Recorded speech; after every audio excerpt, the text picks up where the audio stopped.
మూర్తీభవించిన ధర్మస్వరూపమైన రామచంద్రమూర్తి రాజ్యాన్ని పరిపాలన చెయ్యడం కోసమని తిరిగి అయోధ్య పట్టణానికి 14 సంవత్సరముల అరణ్యవాసం పూర్తయ్యేంత వరకు రాడు అని నిశ్చయించుకున్నటువంటి భరతుడు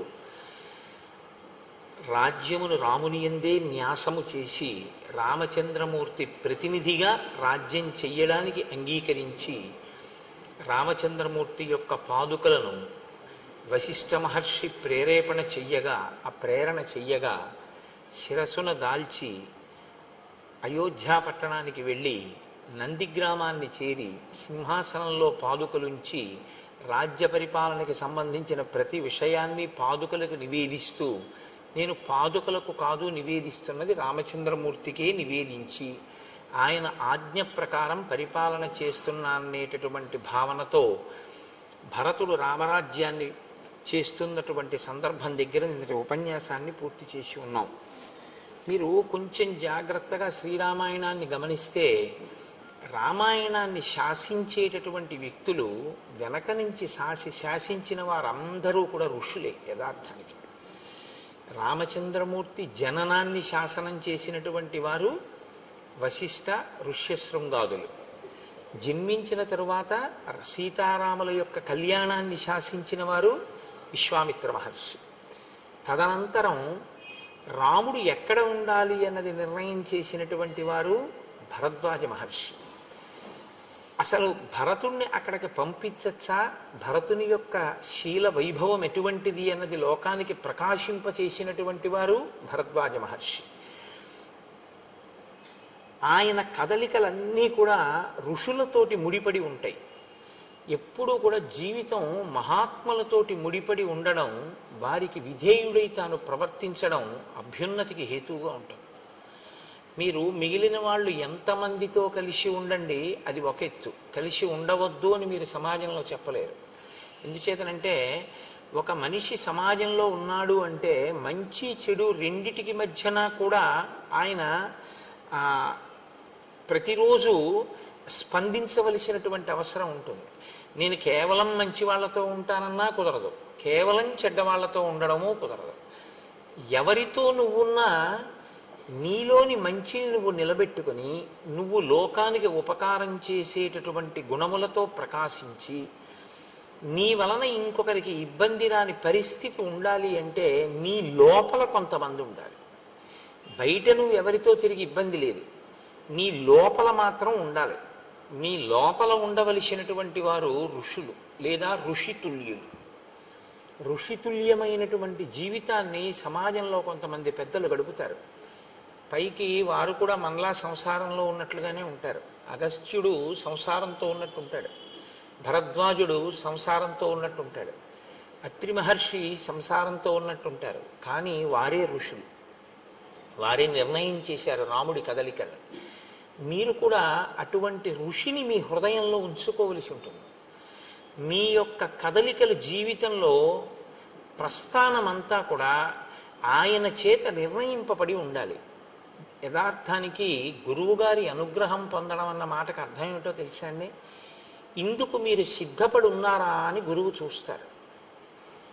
మీరు ఆ స్థితిని పొందారు, గురువుగారి మాటని వేదవాక్కుగా మీరు భావన చేస్తున్నారు అన్ననాడు గురువు మీ జీవిత క్రమాన్ని నిర్ణయం చేస్తాడు. అందుకే మీరు కొంచెం జాగ్రత్తగా గమనించగలిగితే సన్యాసులందరూ గురువులు కాదు, గురువులందరూ సన్యాసులు కాదు. మీరు కొంచెం జాగ్రత్తగా చూడండి నేను అన్న మాటని. సన్యాసులందరూ గురువులు కావలసిన అవసరం లేదు. ఎందుకో తెలుసా అండి? సన్యాసి గురువైతే తనకి తాను బరువు. నేను ఎందుకు ఈ మాట అంటున్నానంటే సన్యాసి అన్న మాటకు అర్థం ఏమిటంటే సత్తు యందు న్యాసము చేశాడు ఆయన. ఆయనకి ఇంకా తను చెయ్యవలసిన పని అన్నది ఆయనకి ఏం లేదు. ఏమీ లేని వాడికి మళ్ళీ మీ గురించి యోగక్షేమాలు ఆయన విచారణ చేయడం మొదలెట్టాడు అనుకోండి, ఆయన మీ యోగక్షేమాలు విచారణ చేసి మీ అభ్యున్నతి గురించి ఆయన ప్రయత్నం చేయడం మొదలుపెట్టారు అనుకోండి, ఆయన మీకు ఆశీర్వచనాలు చేయడం, మీ ఇల్లు బాగుండాలని, మీ వ్యాపారాలు బాగుండాలని, మీ పిల్లల చదువులు బాగుండాలని, మీ పిల్లలకి పెళ్ళిళ్ళు అవ్వాలని ఆయన ఆశీర్వచనాలు చేస్తూ కూర్చున్నారు అనుకోండి, అప్పుడు ఆయన సన్యాసం ఏమైంది? కుదరదు. ఆయన లోకం వైపుకి కొంత దృష్టిని మరల్చవలసి వచ్చింది. అలా దృష్టి మరల్స్తే ఎంతవరకు మన అభ్యున్నతి కొరకు దృష్టి మరల్చారో అంతవరకు ఈశ్వరుడి వైపుకి తదేక దృష్టితో ఉండగలిగిన స్థితిని కోల్పోయాడా లేదా? కోల్పోయారు. అందుకే సన్యాసులు అందరూ గురువులు కావాలి అని శాస్త్రం చెప్పదు. కానీ కొంతమంది సన్యాసులు మాత్రం గురువులుగా ఉండాలి. ఎందుకు ఉండాలో తెలుసా? శంకరాచార్యులు వారు చేసిన నిర్ణయంలో ఉన్న అద్భుతం అది. ఎవరుండాలంటే గురువులుగా పీఠాధిపతులు గురువులుగా ఉండాలి. శంకర భగవత్పాదులు కొన్ని పీఠాలు పెట్టారు. ఆ పీఠాధిపతులు సన్యసించి గురువుగా ఉంటారు. ఆ గురువుగా ఉన్నవారు ఏం చేస్తారంటే సనాతన ధర్మమును నిలబెట్టడానికి సమాజాన్ని అటువైపుకి తిప్పే ప్రయత్నం చేస్తారు. మీరు గోశాలలు కట్టండి అంటారు, అక్కడ గోశాలకి నువ్వు విరాళం ఇయ్యి అంటారు. లేకపోతే ఫలానా చోట నువ్వు ఒక యజ్ఞం చెయ్యి అంటారు. చేశారు. మీకు కష్టం వచ్చింది ఎవరికి చెప్తారు? మరి ఆయనకైనా చెప్తారు. ఇప్పుడు మరి మీ అభ్యున్నతికి ఆయన పాటుపడాలా వద్దా? ఆశీర్వచనం చేయాలా వద్దా? కాబట్టి సన్యాసి గురువుగా ఉండవలసిన ఆవశ్యకత ఎవరిదంటే ఒక్క పీఠాధిపతులదే. శంకర భగవత్పాదుల వంటి మహానుభావులు పెట్టినటువంటి పీఠాలకి ఆధిపత్యం వహించినటువంటి వారు సన్యాసమును గురుత్వమును రెండింటినీ రక్షించుకోగలిగినటువంటి దీక్షాదక్షులై ఉంటారు. అది మరింత కష్టమైనటువంటి ప్రక్రియ తప్ప సన్యాసి అంటే గురువు అవ్వాలని ఏం లేదు, గురువు అంటే సన్యాసి అవ్వాలని ఏం లేదు. మీరు బాగా గుర్తుపెట్టుకోండి. ఒక గురువుగారు సమాజంలో సంసారంతో ఉన్నాడు అనుకోండి, ఆయన గురువుగారిగా ఉండడానికి అనర్హుడని మీరేం తీర్పు చెప్పకూడదు. ఆయన ఉండడానికి అర్హుడే. ఏం అగస్త్యుడు లేడా లోపాముద్రతో? అత్రి లేరా అనసూయమ్మతో? ఏం వాళ్ళ గురుత్వానికి ఏమైనా లోటు వచ్చిందని మీరు అనుకుంటున్నారా? అలా ఏం ఉండదు. వారు సంసారమునందు ఉండి ఋషిగా జీవిస్తారు. ఒక ఋషి జీవనం ఎలా ఉంటుందో ఆయన జీవనము అలాగే ఉంటుంది. ఇలా ఉండగలిగినటువంటి ప్రజ్ఞ ఉన్న మహాపురుషులు ఉన్నారే వారు గురువులుగా ఉంటారు. రామచంద్రమూర్తిని మీరు కొంచెం జాగ్రత్తగా గమనిస్తే ఆయన జీవితాన్ని శాసనం చేసిన వాళ్ళందరూ కూడా ఈ ఋషులే. అసలు రామాయణంలో ఎక్కడెక్కడికి వెడితే ఏ ప్రయోజనం నెరవేరుతుందో, ఎవరు ఎందుకు ఎక్కడికి వెళ్ళాలో, రాముడికి ఏవి ఇవ్వాలో, సీతమ్మకి ఏవి ఇవ్వాలో, లక్ష్మణుడికి ఏవి ఇవ్వాలో, అవి ఎప్పుడు పనికొస్తాయో, ఏవి చెప్పాలో అన్ని ఋషులు నిర్ణయం చేసి కూర్చున్నారు. ఎప్పుడు అవసరమో అప్పుడు రాముని యందు ఆ అనుగ్రహాన్ని ప్రకాశింపజేశారు.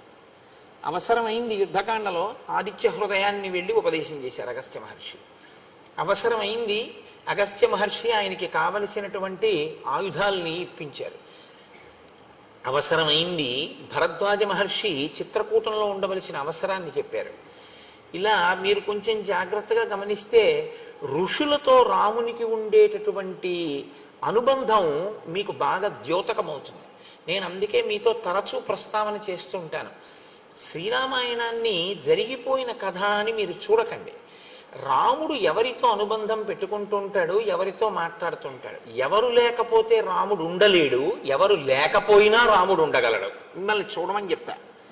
మీరు చాలా జాగ్రత్తగా పరిశీలించాలి రామాయణాన్ని. దశరథుడు వెంటపడ్డాడు, నువ్వు లేకపోతే నేను ఉండలేనని. ఉన్నాడా అయోధ్యలో? నువ్వు లేకపోతే నేను ఉండలేనని కౌసల్య వెంటపడింది. ఉన్నాడా అయోధ్యలో? మరి ఎవరు లేకపోతే రాముడు నేను ఇక్కడ ఉండలేనని వెళ్ళిపోయే ఘట్టం ఏమైనా ఉంటుందా రామాయణంలో?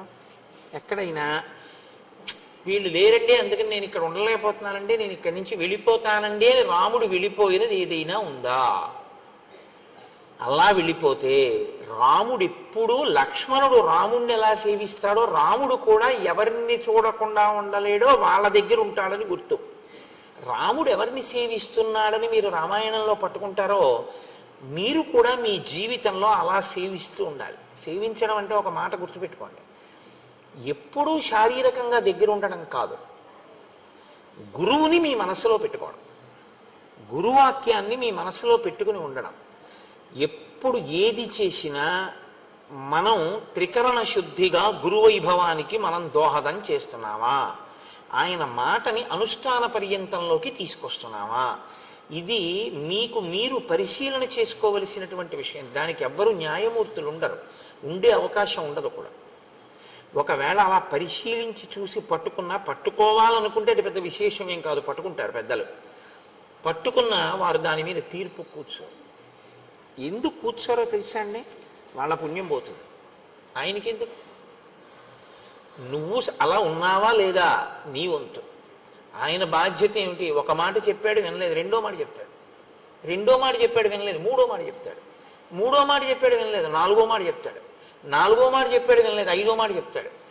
ఇన్ని మాటలు చెప్తున్నాడని ఆయన దూరంగా పోయాడు అనుకోండి, ఆయన కర్మ. మీరు ఇది బాగా పట్టుకోవాలండి జీవితంలో. రామాయణ కథ 5 నిమిషాల్లో చెప్పేస్తాను, అది పెద్ద విశేషం కాదు. రామాయణాంతర్గతమై మన జీవిత అభ్యున్నతికి పనికొచ్చే విషయాన్ని పట్టుకోవడంలో మాత్రం ఏమరపాటు చెందకండి. మీరు ఈ భూమి మీద కాదు, ఎక్కడో సముద్ర మధ్యంలో ఉన్నా కూడా గురువుగారి మనసులో ఉన్నారనుకోండి, అది నిజమైన శిష్యుడని గుర్తు. ఆయన శిష్యుడు. ఎందుచేత అంటే గురువు గారిని మనసులో పెట్టుకుని ఉన్నాడు. ఆయనకి పక్కన ఉండక్కర్లేదు. గురువు గారు ఆయనలో ఉంటారంతే, ఎప్పుడూ ఉంటారు. ఆయన ఎప్పుడు అంతేవాసిత్వంతో ఉంటాడు. అది చాలా మహోన్నతమైన స్థితి. రాముడు ఆ స్థితిని పొందాడు. అలా పొందకుండా తిరగడం గురువుగారితో జీవితం ఇంకొకలా ఉండకూడదు. అది దోషభూయిష్టం. దానివల్ల ఏమైనా ప్రయోజనం ఉంటుందని మీరు అనుకుంటారు, కానీ నేను మీకు ఒక సత్యం చెప్పవలసి వస్తే మీకు పాపమే సంక్రమిస్తుంది. ఎందుకో తెలుసా అండి? రుణపడిపోతారు మీరు గురువుగారికి. ఆయన చెప్తున్నది ఒకటి, ఆయన ధార్మిక దృష్టి ఒకటి, మీ అనుష్ఠానంలో అది లేదు. అప్పుడు ఏమవుతుందంటే గురువాక్య ధిక్కార దోషం మీకు పడుతుంటుంది. మీరు జాగ్రత్తగా ఆలోచించండి, అవునా కాదా? కాబట్టి గురుభక్తి అన్న మాటకు అర్థం ఏంటంటే గురువు గారు మీకేం చెప్పారో దాన్ని మీరు అనుష్ఠిస్తున్నారా లేదా, దీనికి మీకు మీరు సాక్షిగా కూర్చోవలసి ఉంటుంది. శ్రీరామాయణం ఇది ఒక అద్భుతమైనటువంటి స్థితిలోకి తిప్పుతుంది. అయోధ్యకాండలో చిట్ట చివర తిప్పినటువంటి మలుపు అనన్య సామాన్యమైన మలుపు. ఇప్పటి వరకు తపోనిష్టాగరిష్ఠులైనటువంటి ఋషులను దర్శింపచేస్తారు మహర్షి. ఇవాళ శ్రీరామాయణ కావ్యంలోనే ఒక పెద్ద మెరుపు, అంత పెద్ద ఆకాశంలో ఒక తటిల్లత, అంటే ఒక మెరుపు మెరిస్తే ఆ మెరుపుతో కూడినటువంటి నల్లమబ్బు ఎంత అందంగా ఉంటుందో. నల్లమబ్బు అందంగా ఉంటుందా అని మీరు నన్ను అడిగారు అనుకోండి, నల్లమబ్బు అందంగా ఉంటుంది. దేనివల్ల అందంగా ఉంటుందో తెలుసా అండి? గుణము చేత అందంగా ఉంటుంది. నల్లమబ్బు నల్లమబ్బుగా అందం కాదు. నల్లమబ్బు యొక్క అందం ఏమిటంటే దాని చల్లతనం నీరు పట్టుకొచ్చి మీ మీద వర్షించేటటువంటి దాని లక్షణం, అది దాని అందం. ఇది ఆంతరమైన అందం మబ్బుది. ఆంతరమైన అందమున్న మబ్బు బాహ్యమునందు కూడా శోభిల్లుతుంది. ఎప్పుడు? ఒక సౌదామిని అంటే ఒక మెరుపు తీగ నల్లమబ్బులో ఇలా ఏర్పడింది అనుకోండి, తళుక్కన ఒక్కసారి కనపడింది అనుకోండి, ఇప్పుడు నల్లమబ్బు అందంగా ఉంటుంది. నల్లమబ్బులో ఈ కంటికి కనపడని అందాన్ని అందంగా కనపడేటట్టు చేసింది ఎవరో తెలుసా అండి? మెరుపు తీగ. అందుకే మంత్రపుష్పం చెప్తే ఓ మాట చెప్తారు చివర, నీలతోయద మధ్యస్థ విద్యుల్లేకే భువాస్వర అని. అదే కారణం. ఆ నల్లమబ్బు మీద మెరిసినటువంటి మెరుపు తీగతో కూడిన మబ్బు ఎలా ఉంటుందో భగవంతుని యొక్క గుణములను అనుభవించి అమ్మవారి అనుగ్రహంతో దాని యొక్క వైభవాన్ని నువ్వు గుర్తు పెట్టుకొని లోపల సాకారముగా నిలబెట్టుకోగలిగినటువంటి స్థితిని పొందకపోతే నీవు తరించడానికి మార్గం ఏమైనా ఉందని అనుకుంటున్నావా? నువ్వు ఇప్పటిదాకా వేసిన పూలు, నువ్వు ఇప్పటిదాకా చేసిన పూజ ఇవి కాదు నిజానికి నువ్వు తరించడానికి మార్గం. నాణ్య పంధాయనాయ విద్యతే, తెలుసుకో బాగా. నాణ్య పంధ, ఇంకొక మార్గం లేదు, ఇదొక్కటే మార్గం. ఏదొక్కటే మార్గం? ఇక్కడే ఈశ్వరుడు ఉన్నాడు అని నువ్వు తెలుసుకోవడం ఒక్కటే నీకు మార్గం. ఇక్కడ ఉన్న ఈశ్వరుడి వైపుకి అడుగులు వెయ్యాలి అంటే బయటి అడుగులు ఆగిపోవాలి, లోపలికి అడుగులు ప్రారంభం కావాలి. బయట అడుగులు ఆపి అడుగులు లోపలికి వెళ్ళేటట్టు చేయగలిగిన ప్రజ్ఞ లోకంలో ఉన్నవాడు ఒక్కడే గురువు. అందుకే లలితా సహస్రంలో ఒక నామం ఉంది, అంతర్ముఖ సమారాధ్య బహిర్ముఖ సుదుర్లభ. బయట తిరిగితే దొరుకుతుందా? దొరకదు. అంతర్ముఖం అయితే దొరుకుతుంది. బహిర్ముఖం నీ అంత నువ్వు అయిపోగలవు, దానికి ప్రజ్ఞే ఉండదు. ఎవడైనా అయిపోతాడు బహిర్ముఖుడు, అది దానికి పెద్ద విశేషం ఏముందండి. అంతర్ముఖుడివికా ఇంద్రియాలు పనిచేస్తున్న చెయ్యని స్థితిలోకి తీసుకెళ్ళి చూస్తాను. నువ్వు ఇలా కళ్ళు మూసుకు కూర్చుంటే కాలింగ్ బెల్ కొడితే నీకు వినపడకూడదు, ఉండగలవా? అప్పుడు నీ చెవిలోని వినికిడి శక్తి ఏమవ్వాలి? నిద్రలో ఎలా వెళ్ళిపోతుందో అలా వెళ్ళిపోవాలి. ఎక్కడికి వెళ్ళిపోవాలి? మనసు తీసేసుకోవాలి. అప్పుడు తీసుకున్న మనసు ఏం చేయాలి? ఈశ్వర పాదముల దగ్గరికి వెళ్ళిపోవాలి. వెళ్ళిపోతే చూడగలిగిన శక్తిని వెనక్కి తీసుకున్న మనసు దేన్ని చూడాలి? ఈ శక్తితో ఇంకోటి చూడాలి. ఏది చూడాలి? నీలతో యద మధ్యస్థ విద్యుల్లేకే భువాస్వర. మెరుపు తీగతో కూడిన నల్లమబ్బు తలుక్కునొక్కసారి మెరుస్తుంది. చాలాసేపు చూడాలని ఉంటుంది, కానీ మీకు చూడడం కుదరదు. అలా మెరుపు తీగ గంట సేపు ఏమి ఉండదు, ఒక్కసారి మెరుస్తుంది. గురువాక్య శ్రవణము చేత మీయందు కలిగినటువంటి నిరతిశయమైన భక్తి చేత మీ లోపల మెరిసినటువంటి ఈశ్వర స్వరూపాన్ని ధ్యానమునందు తదేకంగా పట్టుకోవడానికి మీకు గురువాక్యం ఉపకరిస్తుంది, అంతర్ముఖం అవడానికి పనికొస్తుంది.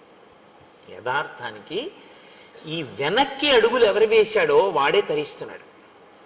ముందుకి అడుగులు ఎవరు వేస్తున్నాడో అంటే బాహ్యంలో ఎంత పెరుగుతున్నా అది పెరుగుదల కాదు. మీరు జ్ఞాపకం పెట్టుకోండి. అది ఏమిటో తెలుసా అండి? యథార్థంగా చెప్పాలంటే, నేను పరమ సత్యాన్ని మాట్లాడాలి అంటే, మీ పుణ్య క్షయము దాని పేరు. మీ పుణ్యము క్షయమైపోతోందని గుర్తు. పుణ్యం చేస్తున్నారు, క్షయం అయిపోతుంది. బాహ్యంలో పెరుగుదల కనపడుతూ ఉంటుంది. అది ఉపకరిస్తుందా అని మీరు నన్ను అడిగారనుకోండి, ఈ శరీరంతో ఉన్నంత కాలం పనికొస్తుంది. వచ్చే జన్మలో కూడా ఓ శరీరం పుచ్చుకుంటే సుఖాన్ని ఇస్తుంది. కానీ అసలు ఈ సుఖము దుఃఖము కాదు, నేను ఈశ్వరుణ్ణే చేరాలన్నారు అనుకోండి, ఈ బయట అడుగులు కాదు, లోపలికి అడుగులు కావాలి. లోపలికి అడుగులు కావాలి అంటే ప్రయత్నపూర్వకంగా మీరు బయటి అడుగులు ఆపేయవలసి ఉంటుంది. అనవసరంగా ఎవ్వరితోటి సంఘాన్ని ఆప్ చేయాలి. ఆప్ చేసి అంతర్ముఖత్వాన్ని నేర్చుకోవాలి. బాగా ధ్యానం చేసి లోపలికి వెళ్ళి పట్టుకోవాలి.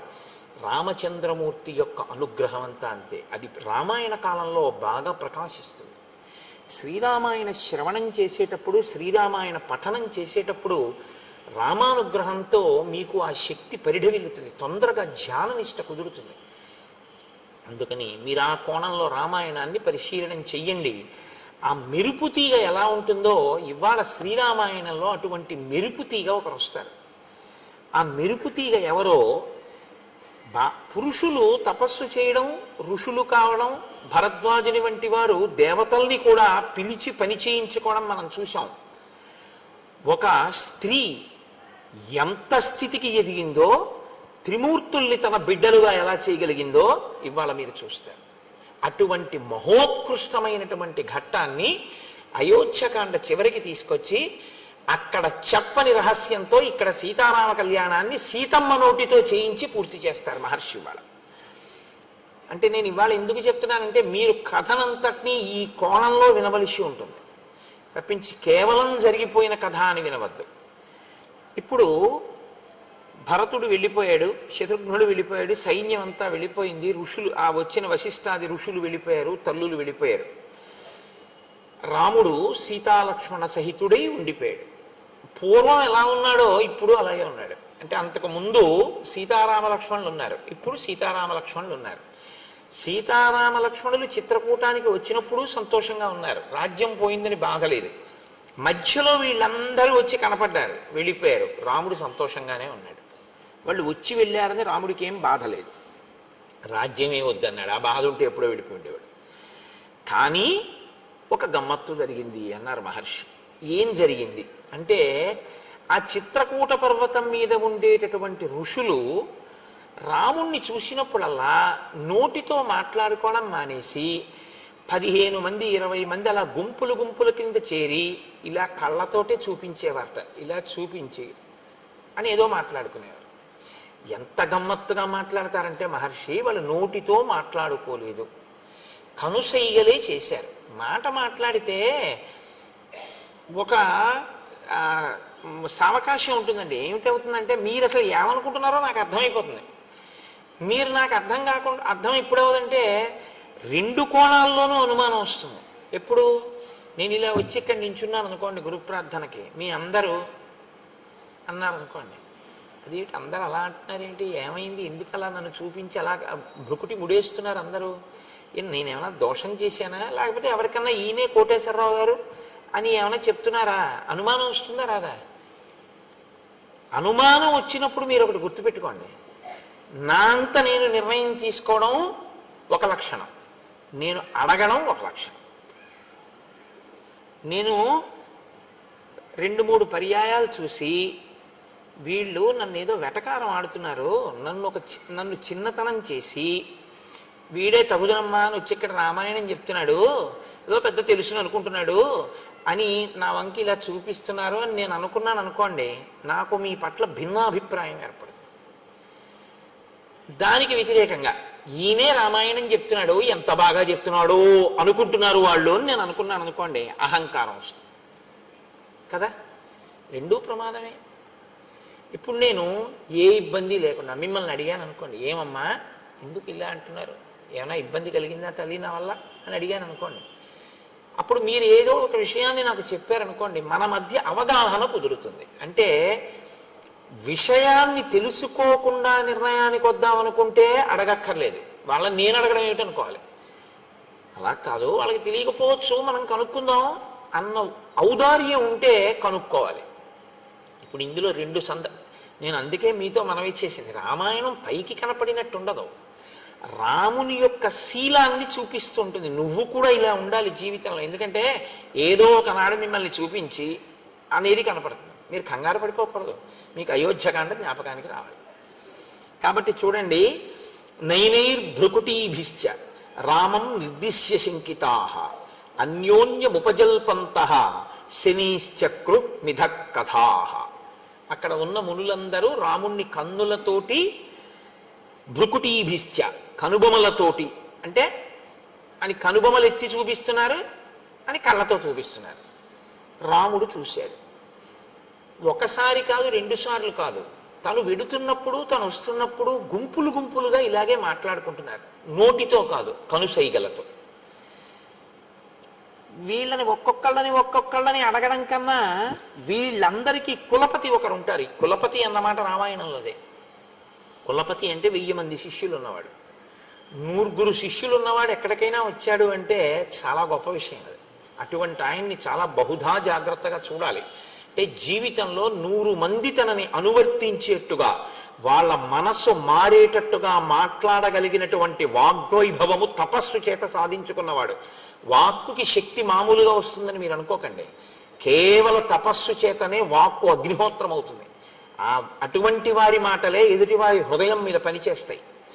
కాబట్టి 100 శిష్యులు అనుగమిస్తే ఆయన ప్రత్యేకంగా ఆరాధింపబడతాడు, చాలా గొప్పవాడు అని నిర్ణయం. కులపతి అంటే 1000 మంది శిష్యులు ఉన్నారని గుర్తు. ఆ కులపతి దగ్గరికి వెళ్ళి నమస్కరించి రాముడు అడిగాడు, ఎందుకు ఈ మునులందరూ నన్ను చూసి కనుబొమలెత్తి మాట్లాడుతున్నారు, ఏమైనా కారణం ఉందా? తన వైపు నుంచి ముందు చెప్పాడు. ఇది రాముడి పెద్ద మనసు అంటే. నా భార్య నన్ను అనుగమించి వచ్చింది, ఏమీ తెలియదు, అమాయకురాలు. ఒకవేళ ఆమె వలన మీకు ఎవరికైనా ఏమైనా ఇబ్బంది కలిగిందా? నా తమ్ముడు ఇంకా చిన్నవాడు, నాతో పాటు వచ్చాడు, నా తమ్ముడు ఏమైనా తెలియక అపరాధం చేశాడా? ఒకవేళ అలా జరుగుంటే క్షమించండి, ఏమి జరిగిందో నన్ను చూసి మీరు ఎందుకు అలా అనుకుంటున్నారో నాకు ఒక్కసారి చెప్తారా అని అడిగాడు. ఇది ఎంత వినయం చూడండి.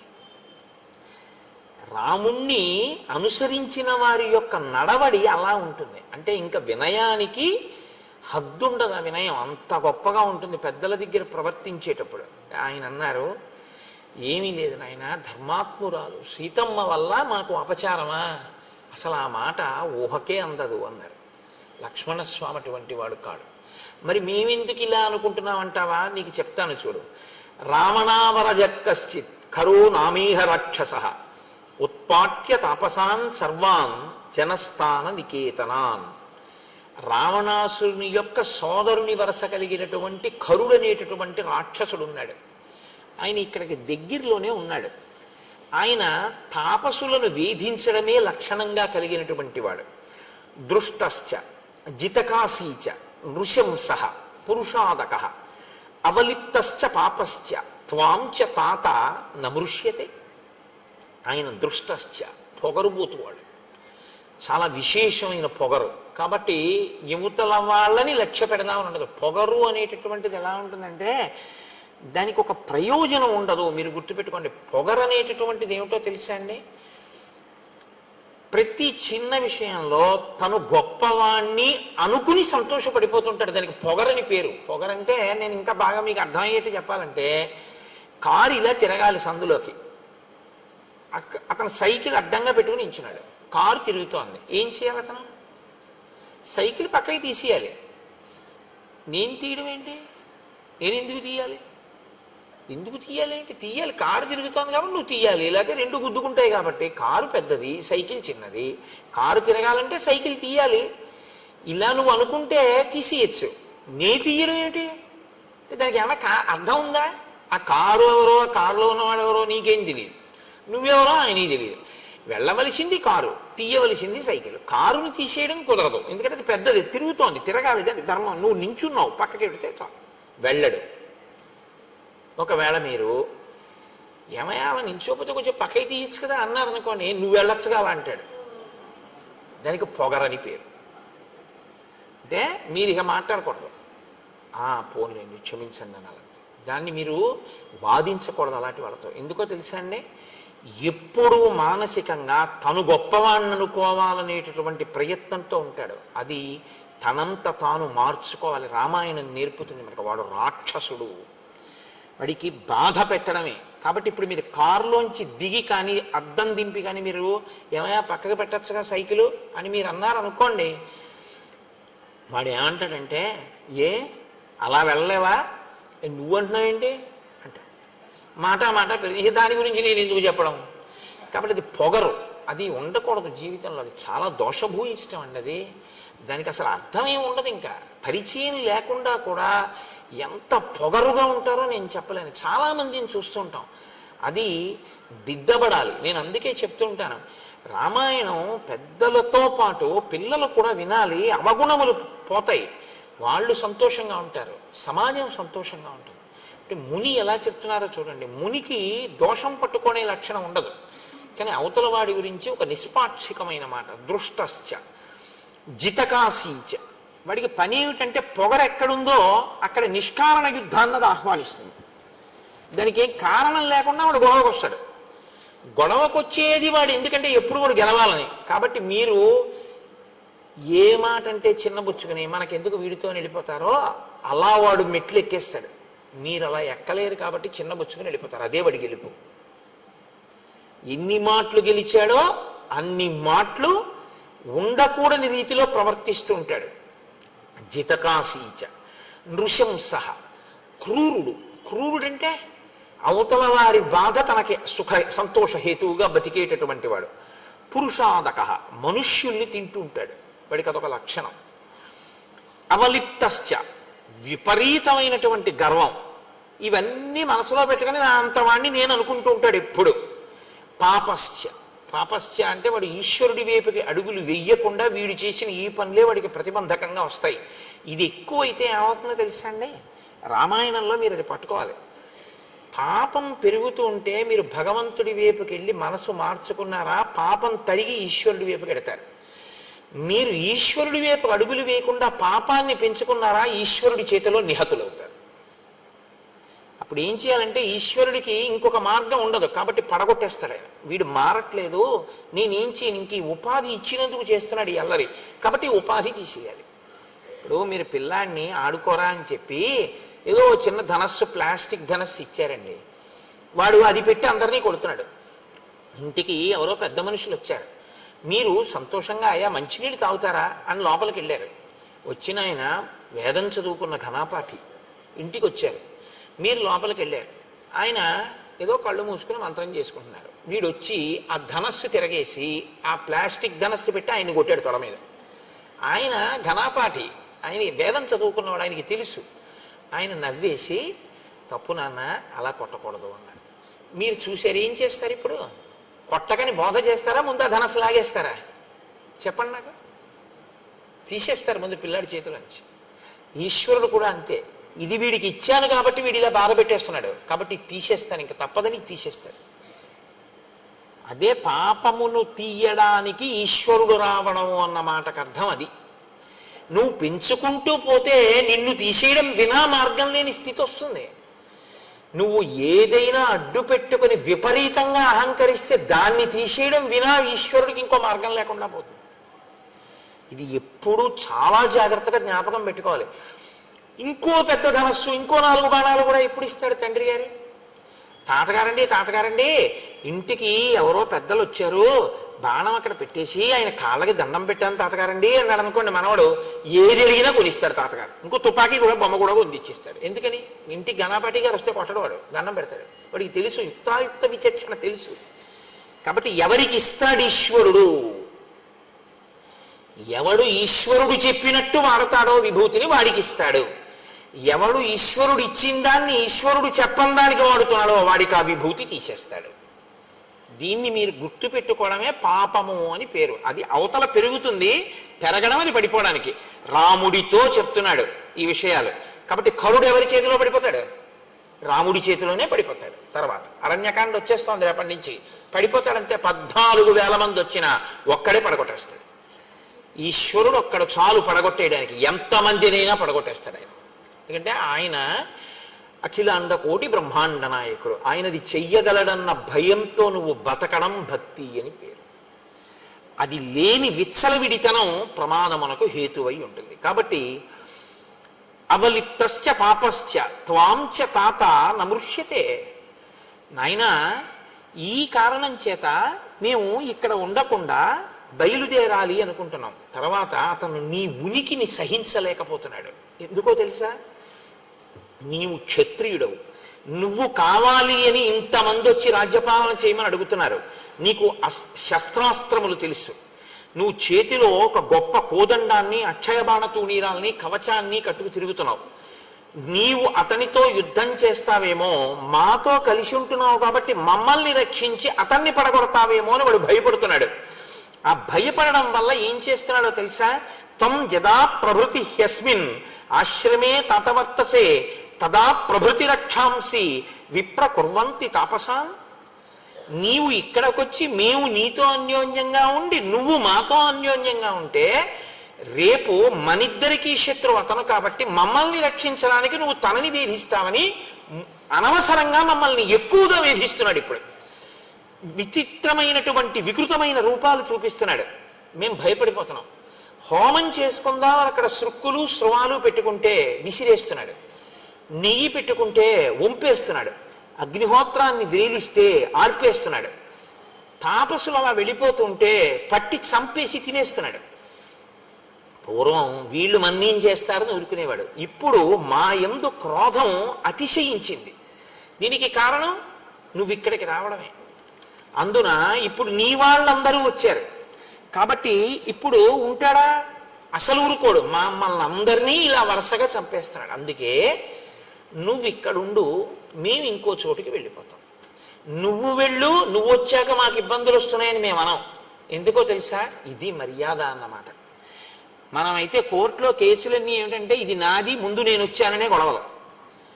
మునుల గొప్పతనం ఏంటంటే నువ్వు వచ్చావు ఉండు, మేము వెళ్ళిపోతాం ఇక్కడి నుంచి.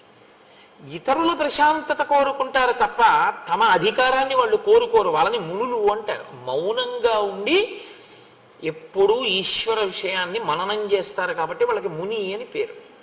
కాబట్టి మేము వెళ్ళిపోతాం నాయన ఇక్కడి నుంచి అని అన్నారు. ఆయన ఇంటికి వాళ్ళందరూ వేరే చోట కందమూలాలు దొరుకుతాయి అక్కడికి మేము వెళ్ళిపోతాము అని చెప్పి వెళ్ళిపోయారు. కానీ రాముడుట వాళ్ళు వెళ్ళిపోతే ఉండలేకపోయాట. ఇది మీరు పట్టుకోవాలి. మిగిలినవి ఏవి పోయినా ఉంటాడు, ఋషులు లేకపోతే ఉండలేకపోయాట. ఎందుకు అంటేట తనన్నా వాళ్ళ ఆశ్రమానికి వెళ్ళి కూర్చునేవాట, వాళ్ళన్నా రాముడి దగ్గరికి వచ్చేవాట. ఎందుకండి? ఏముంటుంది వాళ్ళకి? వాళ్ళ దగ్గరికి వెళ్ళి మంచి విషయాలు అడిగి తెలుసుకునేవాడు. లేదా వాళ్ళందరినీ పిలిచి కూర్చోబెట్టి కందమూలాలు పెట్టి వాళ్ళందరినీ 4 మంత్రాలు చదవమని 4 మంచి మాటలు వాళ్ళ దగ్గర వినేవాడు. అటువంటి వాళ్ళు దగ్గరుండి వాళ్ళ మంచి మాటలు వినకపోతే నేను ఒక్కడిని ఏదో 14 ఏళ్ళు పూర్తి చేసేయడానికి అడవిలో ఉన్నానంటే అడవిలో ఉన్నానంటానికే. అటువంటి మహాత్ముల సంగము చేత నా బుద్ధిని నేను బాగా పదును పెట్టుకోవాలి. అందుకని వాళ్ళు లేకుండా నేనుంటే ప్రయోజనమే ఉంటుంది. ఎవరు ఉండకూడదో వాడు ఉన్నాడు, వాడికి నాకు యుద్ధం తప్ప ఇక్కడ ఉండడం వల్ల ప్రయోజనం ఏమిటి? కాబట్టి నేను కూడా వేరొక చోటుకి వెళ్ళిపోతాను. ఈ నిర్ణయం తీసుకున్నట్ట. కాబట్టి బాగా జ్ఞాపకం పెట్టుకోండి, జీవితంలో మీకు అనుబంధం అన్నది ఎప్పుడూ ఎవరితో ఉండాలి? మానసికంగా ఇలా సిద్ధపడి ఉండాలి. ఎప్పుడు ఋషులతోడి సంగముతో ఉండాలి మనిషి. ఋషులతోటి సంగం అంటే ఎవడు వేదాన్ని నమ్మాడో, శాస్త్రాన్ని నమ్మాడో, ఎవడు నిజంగా ఈశ్వరుణ్ణి చేరుకునేటటువంటి ప్రయత్నంలో జీవనాన్ని చేస్తున్నాడో అటువంటి వాడితోటి సంగము మీ జీవితాన్ని కూడా ఉద్ధరిస్తుంది తప్ప ఆయన్ని వదిలేసి మిగిలినవన్నీ మీరు పక్కనెట్టుకున్నా ఉపయోగం ఉండదు. మిగిలినవన్నీ వదిలేసి ఆయన్ని పట్టుకుంటే మీరు వద్దన్నా కూడా మీకు మళ్ళీ వచ్చేస్తాయి. ఎందుకంటే మార్గం అది గొప్పది కాబట్టి అది తీసుకొస్తుంది. ఇవన్నీ పట్టుకుంటే అది దూరం చేసుకుంటే ఉంటాయని నమ్మకం ఏం లేదు. నువ్వు పట్టుకున్నా ఉంటాయని నమ్మకం లేదు. దశరథుడు పట్టాభిషేకం చేస్తానంటే అయింది అంటే అవదు. కాబట్టి రామాయణం చిట్ట చివరిలో తీర్పు చెప్తోంది రాముడి కదలికలో. మీతో అన్నాను కదా, ఆయనం అంటే కదలిక, రామాయణం అంటే రాముడి కదలిక. రాముడి కదలికలు ఎలా ఉంటాయో మీరు పరిశీలనం చేయడం రామాయణం చదువుకోవడం తప్ప, రామాయణం చదువుకోవడం అంటే ఇటుపక్క శ్లోకాలు ఇటుపక్క తాత్పర్యాలు చదివేసుకోవడం కాదు. ధ్యాననిష్టతో రామాయణాన్ని పరిశీలనం చేయడం, బాగా గమనించడం, ఏ శ్లోకంలో ఏ మాట ఎలా ఉంది, ఆ మాట మన జీవితంలో మనం ఎలా అన్వయం చేసుకుని దిద్దుకోవలసి ఉంటుంది అన్నది మీరు పట్టుకుంటే రామాయణం మిమ్మల్ని చెక్కుతుంది. పట్టుకోకుండా రామాయణాన్ని రామాయణంగా ఓసారి ఇటు శ్లోకాలు ఇటు ఇది చదవడం అనేటటువంటిది ఎలా ఉంటుందో తెలుసా అండి? ఏదో నోటికి అలవాటు పడిపోయి ఏదో తిప్పేస్తుంటే ఎలా ఉంటుందో అలా ఉంటుంది. దానికి ఏమీ అర్థం ఏమి ఉండదు, ప్రయోజనం ఉండదా అంటే ఉంటుంది, కానీ నీ మనస్సు మీద ప్రభావం చూపిస్తుందా అంటే నేను ఆ హామీ ఇవ్వడం చాలా కష్టం, అలా చెప్పడం కుదరదు. అలా చదవగా ఏమైనా మరి అలా చూసే అదృష్టం ఏమైనా రామచంద్రమూర్తి కల్పిస్తారేమో అని నేను అనవలసి ఉంటుంది అంతే. కాబట్టి ఇప్పుడు రాముడు సీతాలక్ష్మణ సహితుడై, ఇక్కడ ఋషులు లేరు కాబట్టి ఇక్కడ మనం ఎందుకు అనవసరం ఉండడం, కాబట్టి మనం వేరొక చోటుకి వెళ్ళిపోతాం. ఆ ఋషులు అన్నారు నువ్వు కూడా మాతో వస్తే వచ్చేసే అన్నారు. కానీ ఇప్పుడు ఆ ఋషులతో రాముడిడితే అదే ఇబ్బంది వస్తుంది. మళ్ళీ రాముడు అన్నాడు మీకు ఎందుకు, నేను మిమ్మల్ని రక్షిస్తానన్నాడు. వాళ్ళు అన్నారు ఎందుకులే ఇబ్బంది అన్నాడు. రక్షించడం అంటే ఏమిటండి? వాళ్ళతో యుద్ధం. వాళ్ళతో యుద్ధం చేసిన తరువాత జయాపజయములు విధి నిర్ణీతములు. అంత గొప్ప రామరాయలు ఆ తుంగభద్రా నదీ తీరంలో వెళ్ళినటువంటి ఎడ్ల బళ్ళగా ఓడిపోయాడు. ఏం చెప్తాం? ఎంత సైన్యం రామరాయలు వారిది విజయనగరంలో. అంత సైన్యం ఉన్న రామరాయలు ఇటు పక్కన ఉంటే నదికి, రాత్రికి రాత్రి అటు పక్క చాలా తక్కువ సైన్యం ఉన్నటువంటి సుల్తాన్లు, రామరాయల సైన్యం వెళ్ళిపోయింది. తెలతెలవారుతుండగా వాళ్ళు ఇక్కడే దాటి వచ్చి ఫిరంగుల్లో నీళ్లు పోసి రామరాయల భద్రగజం మీద పడి భద్రగజానికి నల్లమందు కలిపి పెట్టేశారు. అది రామరాయలనే కిందకి లాగేసింది. విజయనగర పతనం అయిపోయింది అంతే. 6 నెలలు దోచుకున్నారు విజయనగరాన్ని. 6 నెలలు పట్టింది దోచుకోవడానికి. అంటే అంత ఐశ్వర్యవంతమైన రాజ్యం. ఇప్పటికీ హంపి విజయనగరానికి వెళ్ళి బద్దలైపోయినటువంటి విగ్రహాల వంక చూస్తే ఒక్కొక్క విగ్రహం చెక్కడానికి గణపతి దేవాలయం ఉంటుంది, నరసింహమూర్తి దేవాలయం, కనుల నీరు చెమరుస్తుంది. ఎంత గొప్ప నిర్మాణం రాయి ఇవన్నీ అని. అంతంత అద్భుతమైనటువంటి నిర్మాణాలు. ఎవరికి తెలుసు యుద్ధంలో జయాపజయములు ఎటుంటాయో? జయాపజయములు విధి నిర్ణీతములు. కాబట్టి మనం ఇప్పుడు సరే అయితే నువ్వు యుద్ధం చేయవాడు చచ్చిపోతారు, మనం కలిసి ఉందామని మనకెందుకు? మనం సర్వభూత హితేరత, అన్ని భూతముల యొక్క ప్రేమ కోరుకున్నాను. నువ్వు మాతో వస్తావా? మా ప్రారంభం ఎలా ఉంటే అలా జరుగుతుంది. నువ్వు రావా? మేము బయలుదేరిపోతాం. నువ్వు ఇక్కడ ఉండడమా ఉండకపోవడమా నీ ఇష్టం. రాముడో ఉండలేడు, వాళ్ళు చెప్పినా వినలేదు. కానీ తనకిప్పుడు మార్గం ఏమిటి? ఋషులున్న ఇంకొక ప్రదేశానికి వెళ్ళిపోవడం. కాబట్టి ఇప్పుడు ఆయన కూడా విడిచిపెట్టేశాడు పర్ణశాలని. ఆయన విడిచిపెట్టేశాడంటే మీరు ఒకటి గుర్తుపెట్టుకోండి, సీతమ్మ ఏమనాలండి? వాళ్ళు వెళ్ళిపోయారు, మనకెందుకంటే హాయిగా ఏదో చక్కగా మంచి తేనె దొరుకుతోంది, పళ్ళు దొరుకుతున్నాయి, సుఖంగా ఉంది, ఏదో అయిపోతుంది, పక్కనే భరద్వాజాశ్రమం ఉంది కొద్ది క్రూసుల దూరంలో, ఏదో అయిపోయింది అంతేగాని ఎందుకంటే ఇప్పుడు మళ్ళీ ఇక్కడి నుంచి ఇల్లు మారడం ఏం వద్దు అనాలి. ఆవిడ అలా అనలేదు. రాముణ్ణి అనుగమించింది. అనుగమించడం గొప్ప భర్తని. ఏ సేవకొచ్చాడో ఆ సేవకు అలాగే ఉంటాడు లక్ష్మణమూర్తి. రాముడు చెప్తాడు, వాళ్ళు వింటారు. కాబట్టి ఇప్పుడు బయలుదేరారు. ఆయన ఇంకొక కారణం కూడా చెప్పాడు. ఇక్కడికి కౌసల్య, సుమిత్ర, కైక, భరతుడు, శత్రుఘ్నుడు, సైన్యం, వశిష్ఠాది మహర్షులు అందరూ వచ్చారు. అందుకని ఇక్కడ ఉంటే నాకు వాళ్ళు జ్ఞాపకానికి వస్తున్నారు ఎక్కువగా. రెండు, ఇక్కడికి వచ్చినటువంటి సైన్యంలో ఉన్న జంతువులన్నీ మలమూత్రములను విసర్జించి ప్రదేశం అంతా శౌచాన్ని కోల్పోయింది. కాబట్టి వేరొక ప్రదేశానికి వెళ్ళిపోదాం అన్నాడు. బయలుదేరారు. బయలుదేరి వాళ్ళు మార్గమధ్యంలో వెడుతుండగా అత్రి మహర్షి ఆశ్రమానికి వెళ్ళారు. మీరు బాగా గుర్తుపెట్టుకోండి, ప్రయత్నపూర్వకంగా మీరు మహానుభావులు ఉన్న ప్రదేశాన్ని తొక్కడం మీ అభ్యున్నతికి హేతు అవుతుంది, తెలిసి కానీ తెలియక కానీ. వేరే ఈశ్వరుడు ఎక్కడో ఉండడండి. గుళ్ళో ఈశ్వరుడు ఉంటాడు అన్న మాట యథార్థమే, కానీ అసలు నిజంగా ఈశ్వరుడు ఎక్కడ ఉంటాడో తెలుసా? మీరు బాగా గుర్తుపెట్టుకోండి. ఇక్కడ నిరంతరము ప్రతి ఊపిరిలో ఆయన్ని ఆరాధిస్తున్నటువంటి వ్యక్తి ఎక్కడ కూర్చుంటాడో, ఎక్కడ నించుంటాడో, ఎక్కడ తిరుగుతాడో ఆయన వెంటనే తిరుగుతూ ఉంటాడు ఈశ్వరుడు ఎప్పుడు. రాముడు ఎక్కడ ఉంటాడని చెప్తారో తెలుసా అండి శాస్త్రంలో? రామచంద్రమూర్తిని నమ్ముకుని బతుకుతున్నవాడు ఎక్కడ ఉంటాడో రాముడు అక్కడే ఉంటాడు. పక్కనే ఉంటాడట ధనుర్ధరుడే. ఆయన కూర్చుంటే కూర్చుంటాడు, ఆయన నించుంటే నించుంటాడు, ఆయన ఎడుతుంటే వెడతాడు, ఆయన వస్తే వస్తాడు. ఆయన పడుకుంటే తను ఇలా కూర్చుంటాట గుమ్మం ముందు. ఎందుకంటే ఆయన నీకు ఇబ్బంది ఎవరైనా కల్పిస్తారేమో అని. రామచంద్రమూర్తి తనని నమ్మిన వాళ్ళని రక్షించడానికి గడప ముందుకొచ్చి కూర్చుని ఉంటాడు అని. అందుకే రాముణ్ణి నమ్ముకున్న రామభక్తులు ఎక్కడుంటారో అక్కడే సీతారామ లక్ష్మణులు, హనుమ కూడా ఉంటారు. మీరు బాగా జ్ఞాపకం పెట్టుకోండి, నేను మీకు సత్యం చెప్తున్నాను. ఇది తులసీదాస్ గారి జీవితంలో నిజమైందండి. తులసీదాస్ గారు రామదర్శనం అవ్వాలనుకుంటూ పడుకున్నారు. పడుకుంటే దొంగ వచ్చి కన్నం వేసి లోపలికి వెళ్ళి ఆచమన పాత్ర అవి ఏవో దొరికాయి. మూట కట్టుకుని బయటికి వద్దాం అనుకున్నాడు. తల బయట ఎట్టాడు. రామలక్ష్మణులు ఇద్దరూ కోదండాలు అట్టుకుని నించున్నారు. నేను నమ్ముకున్నవాడి సొత్తు ఎత్తుకుపోతావా నువ్వని. ఆయన వాళ్ళు వెళ్ళిపోతారు కదా అని వెనక్కి వచ్చాడు. తెల్లవారే వరకు తల బయట ఎడుతున్నాడు, లోపల ఎడుతున్నాడు, తల బయట ఎడుతున్నాడు, లోపల ఎడుతున్నాడు. రామలక్ష్మణులు ఇద్దరు అలాగే ఉన్నారు కన్నం బయట. తులసీదాస్ గారు తెల్లవారింది, నిద్ర లేచి లోపలికి వచ్చారు. దొంగలు ఇద్దరు మూట కట్ట కూర్చున్నారు. మీరెవర్రా నాయన ఇలా కూర్చున్నారన్నారు. ఆయన ఏం లేదు, బుద్ధి గడ్డి దీని వచ్చానులే, ఏదో ఆచమన పాత్ర మూట కట్టాం అంటే మరి పట్టుకుపోయారా అన్నాడు ఆయన. మహాత్ములైన వారి లక్షణం అలా ఉంటుంది. వాళ్ళు పోతాయనేం వెంగెట్టుకోరు, పోతే ఈశ్వరుడు తీసుకెళ్ళాడంటారు. ఎక్కడో ఇంకా అవసరం ఉందన్నమాట. స్వతంత్రంగా భావించాడు నా తండ్రి, వీడిదైతే ఏం అనుకోడు, మనం పట్టుకెళ్ళచ్చు అని చెప్పి నా వస్తువు మీ వస్తువే అంటారు చూడండి కొంతమంది. మీదిగా వాడుకోండి, అలా నాకు అస్తమానం చెప్పకండి, నేను తీసుకెళ్తానని అంటారు.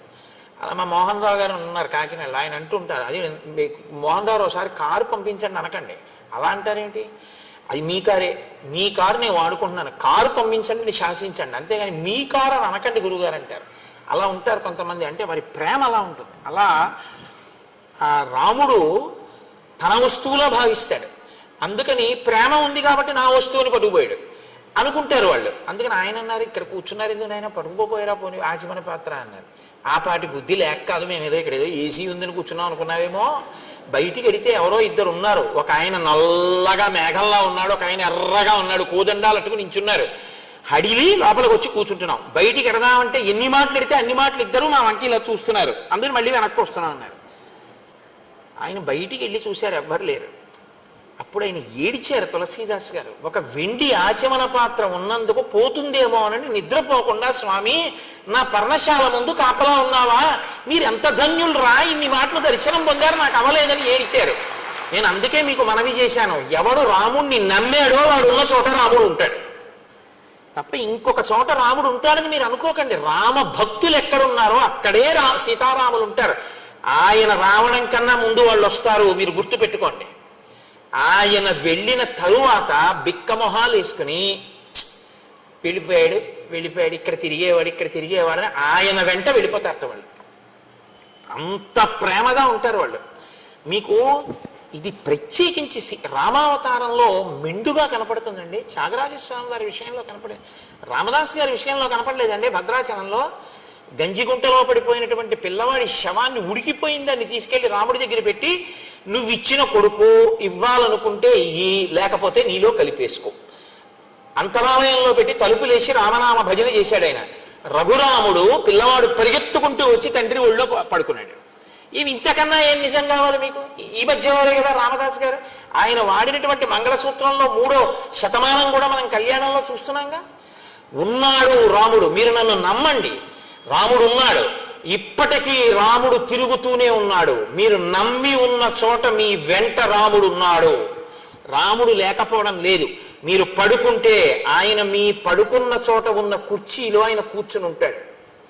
మీరు తింటుంటే అప్పుడు ఆయన కూడా పక్కన ఒక విస్తరి వేసుకుని ఓ అరిటాకు పెట్టుకుని మీరు ఇంత అన్నం మహానైవేద్యం పెడితే అదే సమస్త షడ్రసోపేత భోజనంగా భావించి తిని సంతోషిస్తాడు. ఎక్కడ రాముణ్ణి నమ్మిన వాడున్నాడో అక్కడే సీతారాములు కూడా ఉంటారు. అందుకే శాస్త్రంలో మాట ఉంది, రాముణ్ణి తెచ్చుకోవడానికి తేలిక మార్గం రామభక్తుణ్ణి తెచ్చుకోవడమే. తెలుసా అండి? రామభక్తుడు వస్తే సీతారాములు వస్తారు.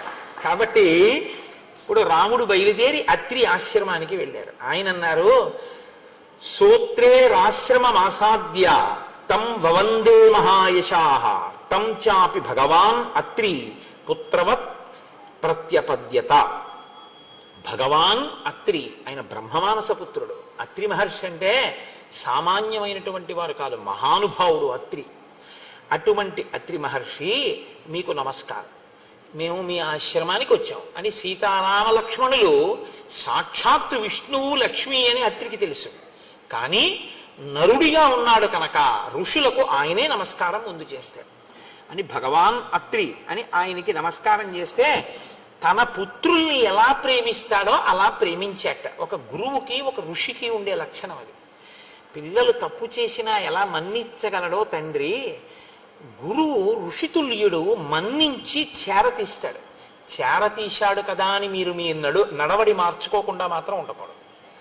కాబట్టి ఇప్పుడు అత్రి మహర్షి అనసూయమ్మని చూపించి ఆ సీతారామ లక్ష్మణులతో చెప్తున్నారు. ఇది మహోత్కృష్టమైన ఘట్టం అండి. నాకు శ్రీరామాయణంలో అత్యంత ప్రీతిపాత్రమైనటువంటి ఘట్టాల్లో నాకు ఇదొకటి. దశవర్షాణ్యనావృష్ట్యా దగ్ధే లోకే నిరంతరం యయా మూలఫలే సృష్టే జాహ్నవీచ ప్రవర్తిత. రామ, నా భార్య అనసూయమ్మ అని ఉంది. ఆ అనసూయమ్మ ఎటువంటిదో తెలుసా రామా? ఒక 10 సంవత్సరాల పాటు అనావృష్టి వచ్చింది, ప్రజలకి తినడానికి ఏమీ లేక చచ్చిపోతున్నారు. అప్పుడు నా భార్య ఎండిపోయిన గంగా నది ప్రవహించేటట్టు చేసింది తన తపశ్శక్తితో. నీటితో ప్రవహించేటట్టు చేసి ఎండిపోయినటువంటి నేలలోంచి కందమూలములు వచ్చేటట్టుగా, మొక్కలు ఆకుపచ్చతనంతో పెరిగి కాయలు పళ్ళు పండేటట్టుగా చేసింది. చేసి ఈ ప్రజలందరికీ అన్నం పెట్టింది నా భార్య. అంత గొప్ప తల్లి నా భార్య. కడుపున పుట్టిన వాళ్ళకి పెడతారు, ఈ ప్రాంతంలో ఉన్న వాళ్ళందరికీ 10 ఏళ్ళు పెట్టింది నా భార్య. అంతటి విశాలమైన మనసున్నది. లోకమంతటి చేత అమ్మా అని పిలిపించుకున్నటువంటి తల్లి. ఉగ్రేణ తపసాయుక్త నియమైశ్చాప్యలంకృత దశవర్ష సహస్రాణి యయా తప్తం మహత్తపః.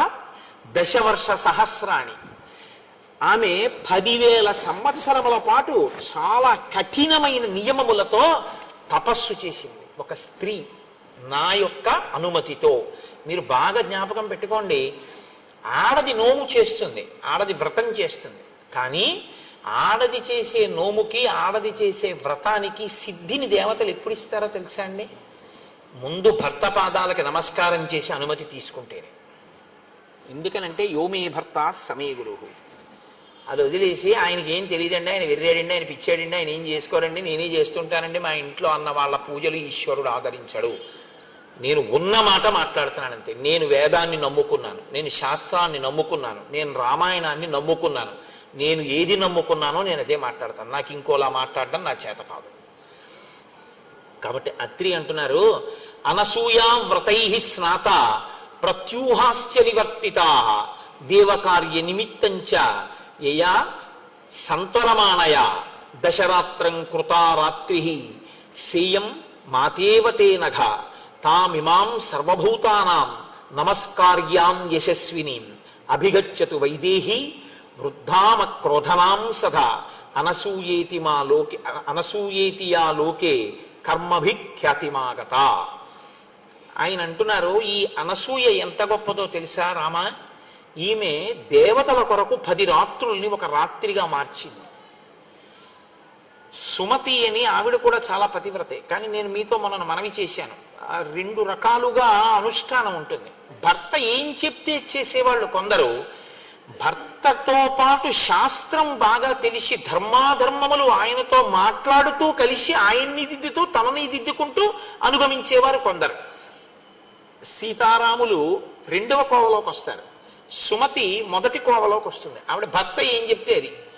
భర్త ఒకరోజు ఒక దారుణమైన కోరిక కోరాడు. అది పెద్ద నేను విశేషంగా దాని గురించి ప్రస్తావన చేయక్కర్లేదు, మీ అందరికీ తెలుసు. ఆవిడ బుట్టలో పెట్టుకుని రాత్రి వేళ తీసుకెడుతోంది ఆయన కోరుకున్నటువంటి వేశ్యామందిరానికి. అక్కడ మాండవ్య మహాముని అని ఒక మాండవ్య మునికి ఆయన పూర్వక జన్మలో చేసుకున్నటువంటి పాపం అనుభవానికి వచ్చి ఆయన్ని కొరత వేశారు. కొరత వేసి అంటే శూలారోహణం చేయిస్తాడు. ఆయన శూలంలోకి దిగుతున్నాడు. దిగుతుండడంలో విశేషమైన బాధతో ఉన్నాడు. చీకట్లో ఈవిడ బుట్టలో తీసుకెళ్తూ ఉండడంలో ఈ బుట్టలో కూర్చున్నటువంటి కౌశికుడు అంటారు ఆయన యొక్క చెయ్యి, ఆయన యొక్క శరీరం ఆ మహర్షి యొక్క భుజానికి తగిలింది. చాలా బాధలో శూలం దిగుతోంది ఆయన శరీరంలోకి. అది ఒక శిక్ష వేసేవారు పూర్వం. శూలం మీద కూర్చోబెట్టి వదిలేస్తారు, అది అలా దిగుతూ ఉంటుంది తల వరకు, లోపల నుంచి దిగుతూ వస్తూ ఉంటుంది. ఎంత బాధ! అప్పుడు భుజానికి తగిలితే శరీరం కదిలితే ఇంకెంత బాధ! ఆయనకి కోపం వచ్చింది. నేను అసలే కొరత శిక్షతో బాధపడుతుంటే నన్ను ఇంకొంత బాధ పెట్టావు కాబట్టి నువ్వు సూర్యోదయానికి మరణిస్తా ఉన్నాడు. వెంటనే సుమతంది, సూర్యోదయం అయితే నా భర్త పోతాడు కాబట్టి సూర్యుడు ఉదయించకుండుగాక. ఇప్పుడు ఒకరు తపస్సు చేత శపించాడు, ఇంకొకరు పాతివ్రత్యం చేత సూర్యోదయాన్ని ఆపేశాడు. ఇప్పుడు సూర్యోదయం అయిపోయింది. ఇప్పుడు ఆవిడికి ఎవరెళ్ళి చెప్పినా ఆవిడ ఏమనేదంటే, తెల్లవారితే నాకు వైధవ్యం వస్తుంది కాబట్టి నేను తెల్లవారనివ్వను. తెల్లవారడం అన్నది ఆగిపోతే, సూర్యాస్తమయాలు ఆగిపోతే లోకంలో ఒక విచిత్రమైన స్థితి వస్తుంది. ఇది మీరు గమనించాలి. రాత్రి పగలు ఉన్నాయి కాబట్టి మనకి సంతోషంగా గడిచిపోతుందండి. ఎప్పుడూ పగలే ఉందనుకోండి అసలు బతకలేం. ఎప్పుడూ రాత్రే ఉందనుకోండి అసలు బతకలేం. పగలు 12 గంటలు, రాత్రి 12 గంటలు ఉంటోంది కాబట్టి మనం సంతోషంగా జీవితాన్ని గడపగలుగుతున్నాం. ఇప్పుడు సూర్యాస్తమయాలు ఆగిపోతే దేవతలందరూ ఇప్పుడు ఎవరిని ప్రార్థించాలి అంటే వెళ్ళి ఆ మహాతల్లి అనసూయమ్మని ప్రార్థన చేయండి అన్నారు. ఆ తల్లి అనసూయ, నీకేం పర్వాలేదు, సూర్యోదయం అవని నీ భర్త మరణిస్తాడు, నా తపశ్శక్తి చేత నేను మళ్ళీ బ్రతికిస్తానని సూర్యోదయం అయ్యేటట్టు చేసి ఆవిడ మళ్ళీ ఆమె భర్తని బ్రతికించి ఆవిడ 5వ తనాన్ని నిలబెట్టింది. అంత గొప్పది అటువంటి తల్లి ఈమె. తామిమాం సర్వభూతానాం నమస్కార్యాం యశస్వినీం. ఈమె సర్వభూతముల చేత కూడా నమస్కరింపబడడానికి యోగ్యురాలు. అందుకే ఎక్కడెక్కడ అనసూయాస్వరూపంగా సువాసిని పూజ చేస్తారో అక్కడక్కడ అది చూసిన వాళ్ళకి 5వ తనం నిలబడుతుంది. అది చూసిన వాళ్ళకి దేవతల యొక్క అనుగ్రహం కలుగుతుంది. మీకు సృష్టిలో అనసూయలా ప్రవర్తించినటువంటి వాళ్ళు, ఆ పాతివ్రత్యం అంత గొప్పది. ఎప్పుడూ మీరు గుర్తుపెట్టుకోండి, శాస్త్రం ఎలా మాట్లాడుతుందంటే పురుషుడిది తపస్సు గొప్ప, ఆడదానిది పాతివ్రత్యం గొప్ప. ఆడది పురుషుణ్ణి అనుగమించగలిగితే చాలు. అలా అనుగమించగలిగితే ఆమెకు అంత తపశ్శక్తి వస్తుందంతే. ఆవిడ అటువంటి స్థితిని చేరుకుంటుంది. ఆర్షధర్మం అంతే మాట్లాడుతుంది. కాబట్టి ఇప్పుడు అనుగమించింది నన్ను, అలా అంత స్థితిని పొందింది. ఇటువంటి తల్లి సర్వభూతముల చేత నమస్కరింపబడడానికి యోగ్యురాలైంది. మనుష్యులు కాదు, సమస్త భూతములు అనసూయకి నమస్కారం చేస్తాయి ఈ ఆశ్రమంలో. అటువంటి తల్లి వృద్ధాం అక్రోధనాం సదా, చాలా వృద్ధురాలైపోయింది. అక్రోధనాం, ఆమెకి క్రోధం ఉండదు, ఆమెకి కోపం ఉండదు. కోపం ఎందుకు ఉండదండి? కోపం ఉండకపోవడం ఏంటి? కోపం ఉండకపోవడం అంటే కోపం ఎక్కడి నుంచో రాదు కదండి. కాకినాడ నుంచి నేను వచ్చినట్టు కోపం ఎక్కడి నుంచైనా వస్తుందేంటి? కోపం ఎక్కడి నుంచి రాదు. కామక్రోధశ్చ లోభశ్చ దేహే తిష్టంతి తస్కరాహ జ్ఞానరత్నాపహారాయ తస్మాత్ జాగ్రత్త జాగ్రత్త అంటారు శంకరాచార్యుల వారు. కోపం అన్నది ఇక్కడి నుంచే వస్తుంది. ఇక్కడి నుంచి పైకి లేవడానికి అవకాశం కోసం ఎదురు చూస్తుంటుంది. అవకాశం చిక్కిందనుకోండి పైకి వస్తుంది అంతే. ఒక్కసారి వచ్చేటప్పటికి మీ రూపం మారిపోతుంది. మీ స్థితిని మీరు అప్పటి వరకు ఎలా ఉంటారో దాన్ని చంపేసి మీలోంచి ఒక కొత్త వ్యక్తిని పుట్టించగలదు క్రోధం. ఇది పుట్టదు అంటే రెండు కారణములకు పుట్టదు. ఒకటేమిటో తెలుసా అండి, మీకన్నా అధికుల్ని చూసి మీరు నమస్కరించినటువంటి లక్షణానికి. క్రోధం ఎందుకు ఇంకా? ఆయన మనకన్నా అధికుడు కాబట్టి ఆయన చెప్పిన మాట మనం విందాం. కోపం ఎందుకు ఇంకా? మనకన్నా తక్కువ వాడు ఆయన వృద్ధిలోకి రావాలని కోరుకున్నాం కాబట్టి తెలియదు కదా పాపం దోషం చేస్తుంది. ఇంత క్రోధం ఏమిటండి? ఇది ఆవిడ మాతృహృదయం కాబట్టి ఆవిడికి అసలు క్రోధం అన్నది రాదయ్యా. ఎప్పుడు ఆవిడ వృద్ధురాలైపోయింది. ఎంత తపస్సు చేసిన పండు ఆవిడ, అంతటి గొప్ప తల్లి. అనసూయాతియాలోకే కర్మభిఖ్యాతిమాగత. ఆమెకి ఎన్నడూ కోపము ఎరుగని తల్లి కాబట్టి, ఎప్పుడూ శాంతమూర్తి కాబట్టి, పెద్ద ముత్తైదువ కాబట్టి ఆమెకి అనసూయ అని పేరు వచ్చింది. ఆమె కర్దమ ప్రజాపతి దేవహూతిల యొక్క కుమార్తె.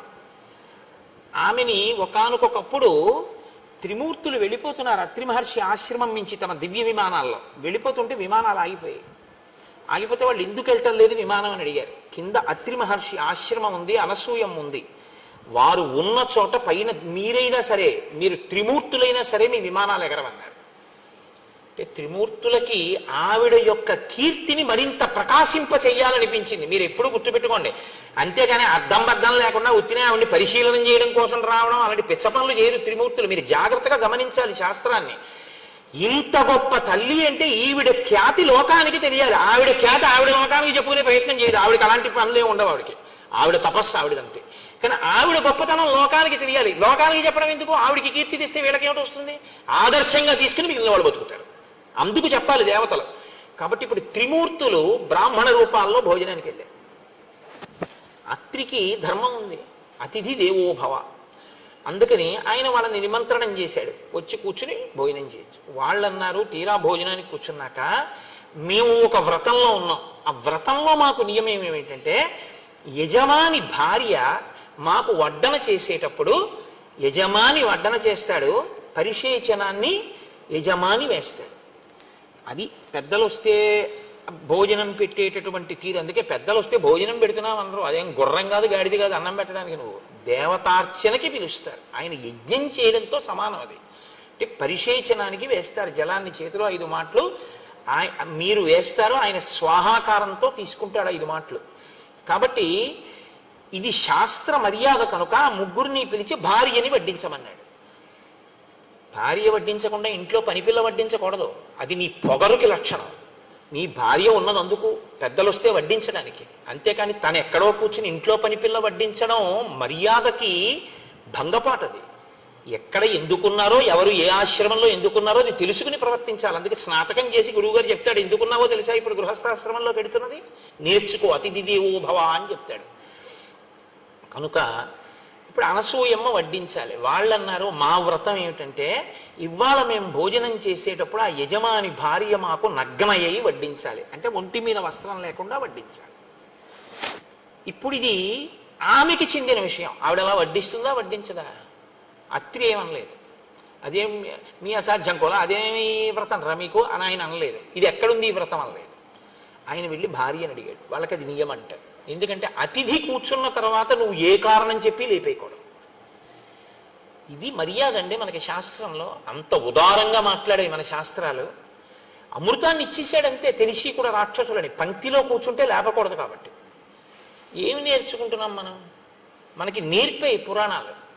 కాబట్టి ఇప్పుడు వెళ్ళి వాళ్ళకి నగ్నగా వడ్డించాలట. మరి వడ్డిస్తావా అన్నాడు. ఆవిడంది అది పెద్ద విషయమా, అలాగే వడ్డిద్దాం అని. ఆవిడ ముందు బట్ట కట్టుకుని వచ్చింది. వచ్చి మంత్రాక్షతలు తీసుకొచ్చింది. మంత్రాక్షతలు అంటే నడుము విరగనటువంటి బియ్యానికి అక్షత అని పేరు. అది తన చేతిలో పట్టుకుని మంత్రాన్ని ఉపాసన చేసి తన తపశ్శక్తిని ప్రవేశపెడితే అవతల వారు దానికి లొంగవలసిందే. తను కోరుకున్నట్టు ఆవిడ చేయగలదు. ఆవిడ మంత్రాక్షతలు చేత పట్టుకుని వచ్చి ముగ్గురి తల మీద వేసింది. వేసి పసిబిడ్డల కుదురుగాక అంది. ముగ్గురు ఆ వేసినటువంటి ఆసనాల మీద పసిపిల్లలై పడుకున్నారు. అమ్మ తన కొడుకు పసిపిల్లవాడు అక్కడే ఆడుకుంటుంటే అమ్మవాడిని ముద్దులాడుతూ స్నానం చేసి వచ్చి ఒళ్ళు తుడుచుకుంటుంది, బట్ట కట్టుకుంటుంది. వాడిలో మనోవికారం ఉంటుందా? పసితనానికి ఉన్న గొప్పతనం అది. పసిపిల్లలు ముగ్గురు అలా కూర్చున్నారు, పడుకుని ఆడుకుంటున్నారు. ఆవిడ వడ్డించేసింది, వెళ్ళి బట్ట కట్టుకుంది, వచ్చింది, ముగ్గురి మీద మంత్రాక్షతలు వేసింది, తినండి. ముగ్గురు త్రిమూర్తులు ఏ రూపాల్లో వచ్చారో ఆ రూపాల్లో తిన్నారు. తినేసిన తర్వాత ఆవిడంది, పిల్లల విషయంలోగా తల్లి ఎలా ప్రవర్తిస్తుంది, అన్యుల విషయంలో కాంత అలా ప్రవర్తించదుగా, నగ్గనగా వచ్చి ఎవరి ముందు నిలబడదు. నేను దాని గురించి పెద్ద వ్యాఖ్యానాలు ఏం చెయ్యక్కర్లేదు. పసిపిల్లలైతే అమ్మ హృదయం వేరు, ఆ పసిపిల్లాడి మనస్సు వేరు. పసిపిల్లాడు అక్కడ ఆడుకుంటుంటే అమ్మ స్నానాల గది తలుపు తెరిచి వాడు ఏ ప్రమాదం తెచ్చుకుంటాడో అని స్నానం చేసేస్తుంది. అమ్మ అలా ఉండబట్టి కదండి బతికి బట్టగట్టాం. అమ్మ ఆ ప్రేమ చూపించకపోతే మన బతుకులు ఎక్కడ ఉన్నాయి? కాబట్టి అమ్మతనం బిడ్డతనాన్ని చూస్తుంది. కాబట్టి ఇప్పుడు మీరు తిన్న తర్వాత కూడా నాకు అలాగే కనపడిందండి ఆవిడ. ఇప్పుడు వాళ్ళెవరు కనపడకుండా ఉండడానికి ఇంకా వాళ్ళ ప్రమేయం లేదు. ఆవిడ తపశ్శక్తి అంత గొప్పది. అన్నం తినేయడం అయిపోయిన తర్వాత ఆవిడ మళ్ళీ అక్షతలు తీసి వేసేసింది. ముగ్గురు పసిపిల్లలు అయిపోయారు. 3 ఉయ్యాళ్ళు కట్టి పడుకోబెట్టి ఊపింది. మీకు అలా వడ్డించాను కాబట్టి నేను తల్లిని, మీరు బిడ్డలు పడుకోండి ముగ్గురు అని. ముగ్గురు పడుకున్నారు అంతే. ఆవిడ ఉయ్యలు ఊపుతాను. ఇప్పుడు పడిగెవరు తీశారు? కీర్తి ప్రకాశింపజేయడం మాట. దేవుడు ముగ్గురు ఉయ్యాల్లో పడుకున్నారని ముగ్గురు వచ్చారు. లక్ష్మి, సరస్వతి, పార్వతి ముగ్గురు వచ్చారు. ఎలా? పూజ కోసం కాదు, భర్తలు నిమ్మని పరిగెత్తుకుంటూ వచ్చారు. అమ్మా అమ్మా పసిబిడ్డల్ని చేసేసావు కదమ్మా, మాకు మా భర్తల్ని ఇచ్చేవా అమ్మా అని అడిగారు. అదెంత పని? మళ్ళీ మంత్రాక్షతలు వేసింది. ముగ్గురు బిడ్డలయ్యారు. ముగ్గురు కోడళ్ళకి ఇచ్చేసింది. ఇప్పుడు ముగ్గురు కొడుకులయ్యారు. లలితాపరాభట్టారిక స్వరూపం శాస్త్రంలో ఏదో ఆ లలితాపరాభట్టారిక స్వరూప స్థాయికి చేరింది అనసూయమ్మ. ఇది ఆవిడ గొప్పతనం. అటువంటి అనసూయ స్వరూపం గురించి చెప్పి ఆ స్వరూపాన్ని ఇక్కడ తీసుకొచ్చి ఒక సువాసిని యందు ఆవాహన చేసి పూజ చేయకపోతే దోషం అయిపోతుందండి. శాస్త్రాలు మీకు చూసే అవకాశం ఇచ్చేయి. ఒక సువాసిని కూర్చోబెట్టి మీరు శ్రీ సూక్తంతో ఆవాహన చేసి పూజ చేస్తే మీకు అనసూయమ్మకి జరుగుతున్న పూజ మీరు చూసేసినట్టే. దాని చేత మీరు ధన్యులైపోతారు. చూపుల శ్రీపతి రూపము నాపోవక త్రావి త్రావి హర్షోద్ధతయ్యి వాపుచ్చి మందమధురాలాపంబుల పొగడనతిథి లక్ష్మీనాథున్ అంటారు పోతన గారు. చూపులతో తాగి తాగి ఆనందం అనుభవించాలి ఒక్కొక్కసారి. అందుకు కదా ఇప్పుడు ఈ ఘట్టం తర్వాత సువాసిని పూజ జరుగుతోంది అనసూయ స్వరూపంగాను. ఇదే ఆవిడ గొప్పతనం. కాబట్టి రామ, నువ్వు ఇప్పుడు ఆ అనసూయ దగ్గరికి నువ్వు సీతమ్మని పంపించు. సీతమ్మ లోపలికి వెళ్ళి అనసూయమ్మతో మాట్లాడుతుంది అని అనసూయని పిలిచారు అత్రి మహర్షి. రామలక్ష్మణులు సీతమ్మ నమస్కారం చేశారు. ఆయన అన్నారు, అనసూయ సీతమ్మని లోపలికి తీసుకెళ్ళు అన్నారు.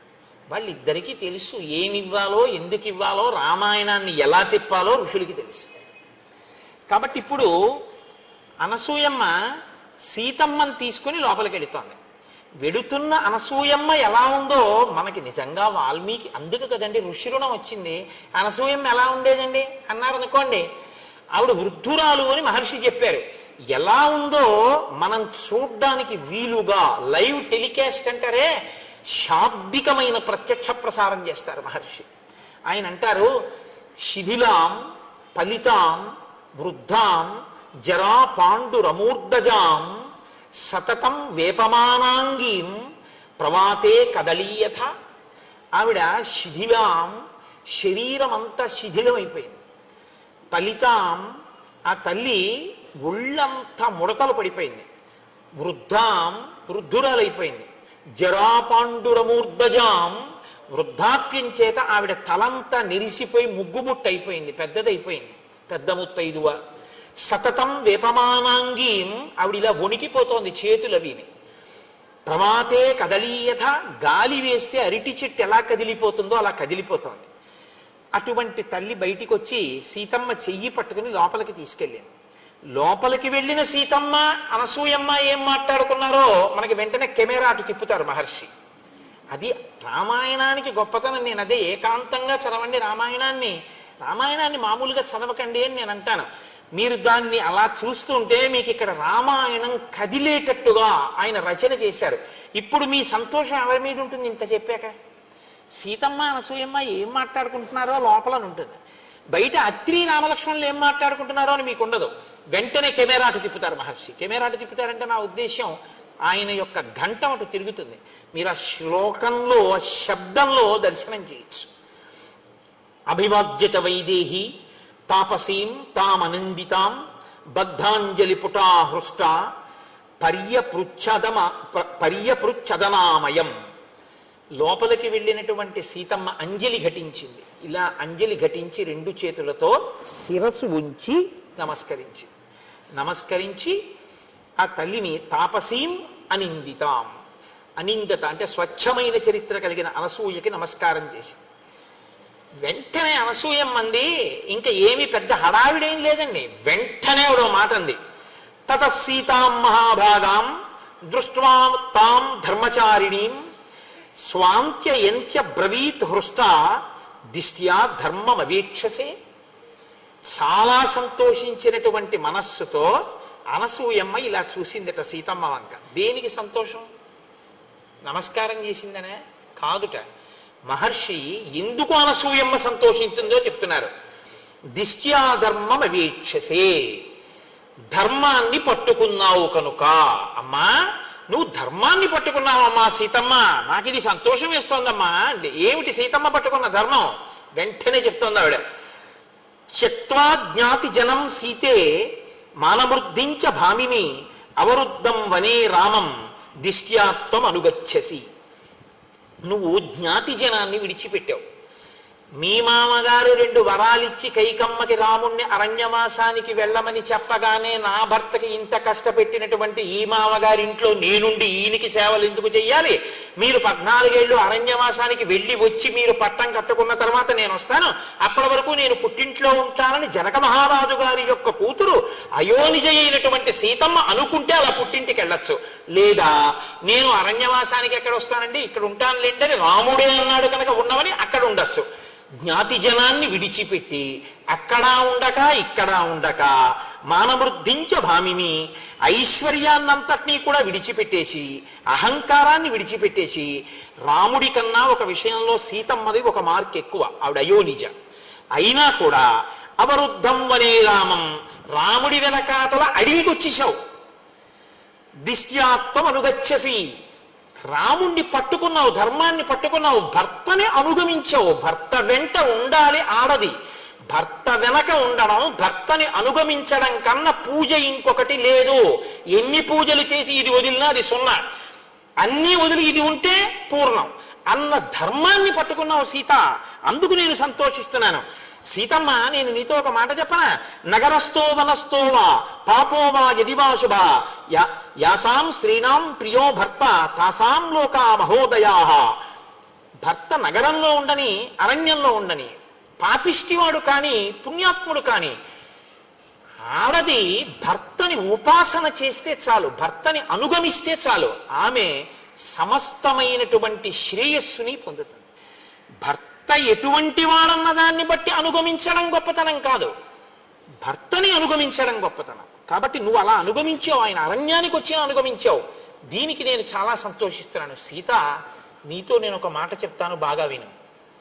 భర్త అన్న మాటకి ఒక గొప్ప నిర్వచనం చెప్పింది అనసూయమ్మ రామాయణంలో. నాతో విశిష్టం పశ్యామి బాంధవం విమృశంత్యహం సర్వత్ర యోగ్యం వైదేహి తపః కృతమివావ్యయం. ఒక వ్యక్తి గొప్ప తపస్సు చేశాడు. ఇప్పుడు ఆయన గొప్ప తపోనిష్టాగరిష్ఠుడైనటువంటి వాడు అలా వెళ్ళిపోతున్నాడు. ఆయనకి ఆకలేసింది, అది ఎడారి, ఏమీ దొరకలేదు. ఇప్పుడు ఆయనకి ఏమీ దొరకలేదు కాబట్టి ఆయనకి ఏమైనా బాధ ఉంటుందా? ఆయన తన తపశ్శక్తి చేత ఆయన తలుచుకుంటే అక్కడికి నదిని తీసుకురాగలడు. ఆయన సాక్షాత్ అన్నపూర్ణమ్మని పిలిచి అన్నం వడ్డించుకుని తినగలడు. నిన్నను చూడలా భరద్వాజ మహర్షి తపశ్శక్తి ఏమిటో మీరు? తపశ్శక్తి తన నుంచి వేరుపడకుండా తనలోనే ఉండి తనని రక్షిస్తున్నట్టు భర్త అనేటటువంటి వాడు భార్యకి సిద్ధమైన తపస్సు లాంటి వాడు, అలా రక్షిస్తూ ఉంటాడు. ఎక్కడికి వెళ్ళు ఆయన యొక్క అని కీర్తి పొందుతుంటాం. కాబట్టి అమ్మా, భర్త అంటే అంత గొప్పవాడమ్మా. నత్వేమవగచ్చంతి గుణదోషమసస్త్రియ కామ వ్యక్తవ్య హృదయ భర్తృనాథాశ్చరంత్యాహ. కొంతమంది ఈ లోకంలో కామమునకు లొంగినటువంటి వారై భర్త మీద తాము అధికారమును చలాయించాలని, భర్తని తమ చెప్పు చేతల్లో పెట్టుకోవాలని, ఎప్పుడూ భర్త గురించినటువంటి విషయాలు తెలుసుకోవాలనేటటువంటి కుతూహలంతో ప్రవర్తిస్తూ తము యుక్తాయుక్త విచక్షణ మరిచిపోయి తామే ఏదో భర్తని చెప్పు చేతల్లో పెట్టుకుని నడిపించగలిగినటువంటి ప్రజ్ఞ ఉన్నవారమని ప్రవర్తిస్తూ ఉంటారు. అది చాలా నింద్యమైనటువంటి పని. అలా ఉండకూడదమ్మా అని అనసూయమ్మ అంటూ, నువ్వు ఎప్పుడూ ఎలా ఉండాలని నేను ఆశీర్వచనం చేస్తున్నానో తెలుసా? తదేవమేనం త్వమనువ్రతా సతి పతివ్రతానాం సమయానువర్తిని భవస్వభర్తు సహధర్మచారిణి యశశ్చ ధర్మంచ తతస్సమాప్స్యసి. నీకు ఎన్నడూ కూడా రామునే అనుగమించేటటువంటి లక్షణము ప్రకాశించి ఉండుగాక. ఎన్నడూ నీవు పతివ్రతవై ఉందువు కాక. నీవు ఎప్పుడూ సహధర్మచారిణివై ఉందువు కాక. దాని వలన నీకు లోకంలో విశేషమైనటువంటి ధర్మావలంబకురాలవన్న కీర్తి ప్రకాశించుగాక. లోకంలో దాంపత్యము అంటే ఇంక ఎవ్వరిని చెప్పరు. వరుణ్ణి నారాయణుడిగా తీసుకొచ్చిన దాంపత్యం అంటే మాత్రం ఎలా బతకండి అని చెప్తారంటే సీతారాములే, సీతారాముల్లా బతకండి అంటారు. అంటే అంతగా ఒకరినొకరు అనుగమించిన వారై, ఒకరి మనసులో ఒకరుండి, ఆమెకు ఆయనకు అభేదమై ఇద్దరుగా తిరుగుతున్న ఒక్కరై బతకినటువంటి స్థితికి సీతారాముల దాంపత్యం పరాకాష్ఠగా ప్రతీకగా నిలబడుతుంది. కాబట్టి అనసూయమ్మ ఈ మాట చెప్పి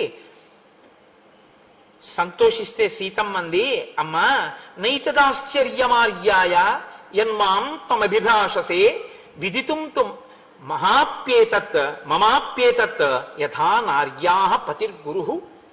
తల్లి, నీవు ఇంత మహాపతివ్రతవి కాబట్టి ఇటువంటి మాటలు చెప్పడం ఆశ్చర్యం లేదమ్మా. కానీ అమ్మా, నాకు కూడా ఈ విషయంలో మంచి పూనిక ఉంది. యథా నార్యాః పతిర్గురుః. పతి అనేటటువంటి వాణ్ణి ఎప్పుడూ ఆడది అనుగమించాలి అనేటటువంటి విషయంలో నేను పూనిక ఉన్నదానను. అమ్మా, లోకంలో గుణములు లేనటువంటి వాణ్ణి కూడా అనుగమించేటటువంటి వాళ్ళు ఉన్నారు పతివ్రతలై. తన కళ్ళెదుట వేరొక భార్యతో క్రీడిస్తున్నటువంటి వాణ్ణి కూడా క్షమించగలిగినటువంటి భార్యలు ఉన్నారు. లేదా మీకు రామాయణంలో ఏదైనా మండోదరి కనపడదా? మండోదరి పతివ్రత కాదా? మహాపతివ్రత. అమ్మ, వాళ్ళు గొప్ప తప్ప నేను రాముణ్ణి అనుగమించడం పెద్ద గొప్పతనమే ఉందమ్మా. రాముడు ఎటువంటి వాడో తెలుసా? కిం పునర్యో గుణశ్లాఘ్య సానుక్రోశో జితేంద్రియ స్థిరానురాగో ధర్మాత్మ మాతృవత్ పితృవత్ ప్రియ.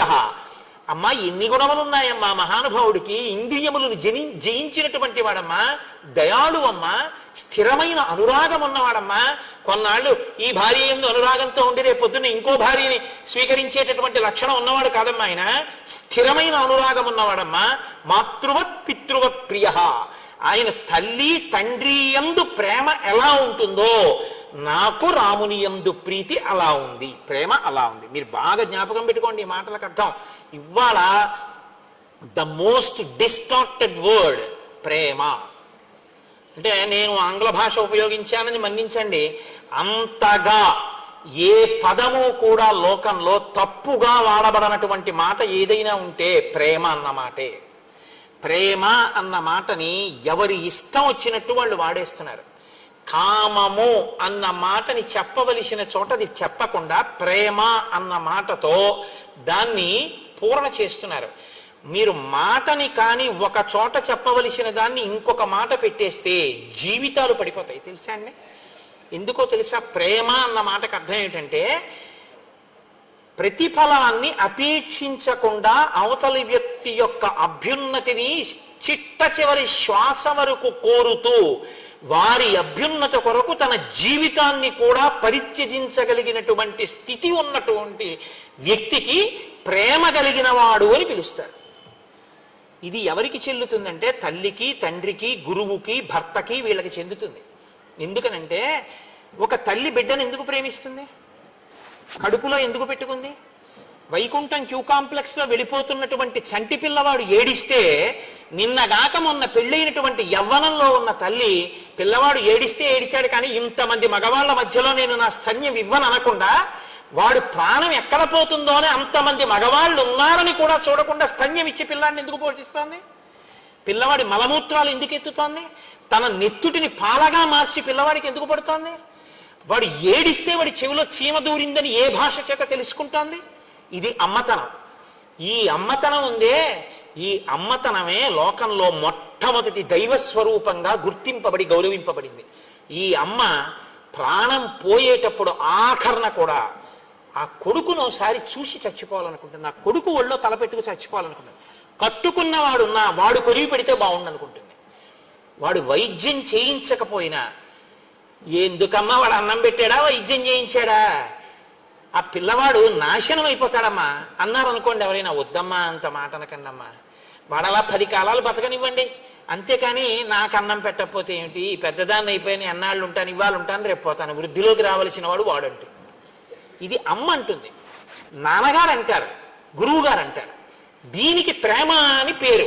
అంతేకాని ఓ తల్లి తండ్రి కష్టపడి తన కడుపున ఒక అందమైన పిల్ల పుట్టింది, దాన్ని కన్యాదానం చేసి దాని జీవితాన్ని అభ్యున్నతిలోకి తీసుకొద్దామని నిరంతరం కలలు వాళ్ళు కంటే, నీ సొత్తులా నువ్వు ఎక్కడో ఆ పిల్లని చూసి అయితే నాది కావాలి లేకపోతే ఎవరికో కాకూడదని నువ్వు ఆమె మీద యాసిడ్ పోసి ప్రేమ అని పిలవడం నీ కామానికి పరాకాష్ట తప్ప ప్రేమ ఎలా అయింది? ప్రేమ అన్న మాట వక్రంగా వాడకూడని రీతిలో వాడబడుతోంది. వాడి పాడు చేస్తున్నారు. ఇవాళ పిల్లలది కాదు తప్పు, పెద్దలదే తప్పు. ఇవ్వకూడని మాట మీరు అందించేశారు పిల్లలకి.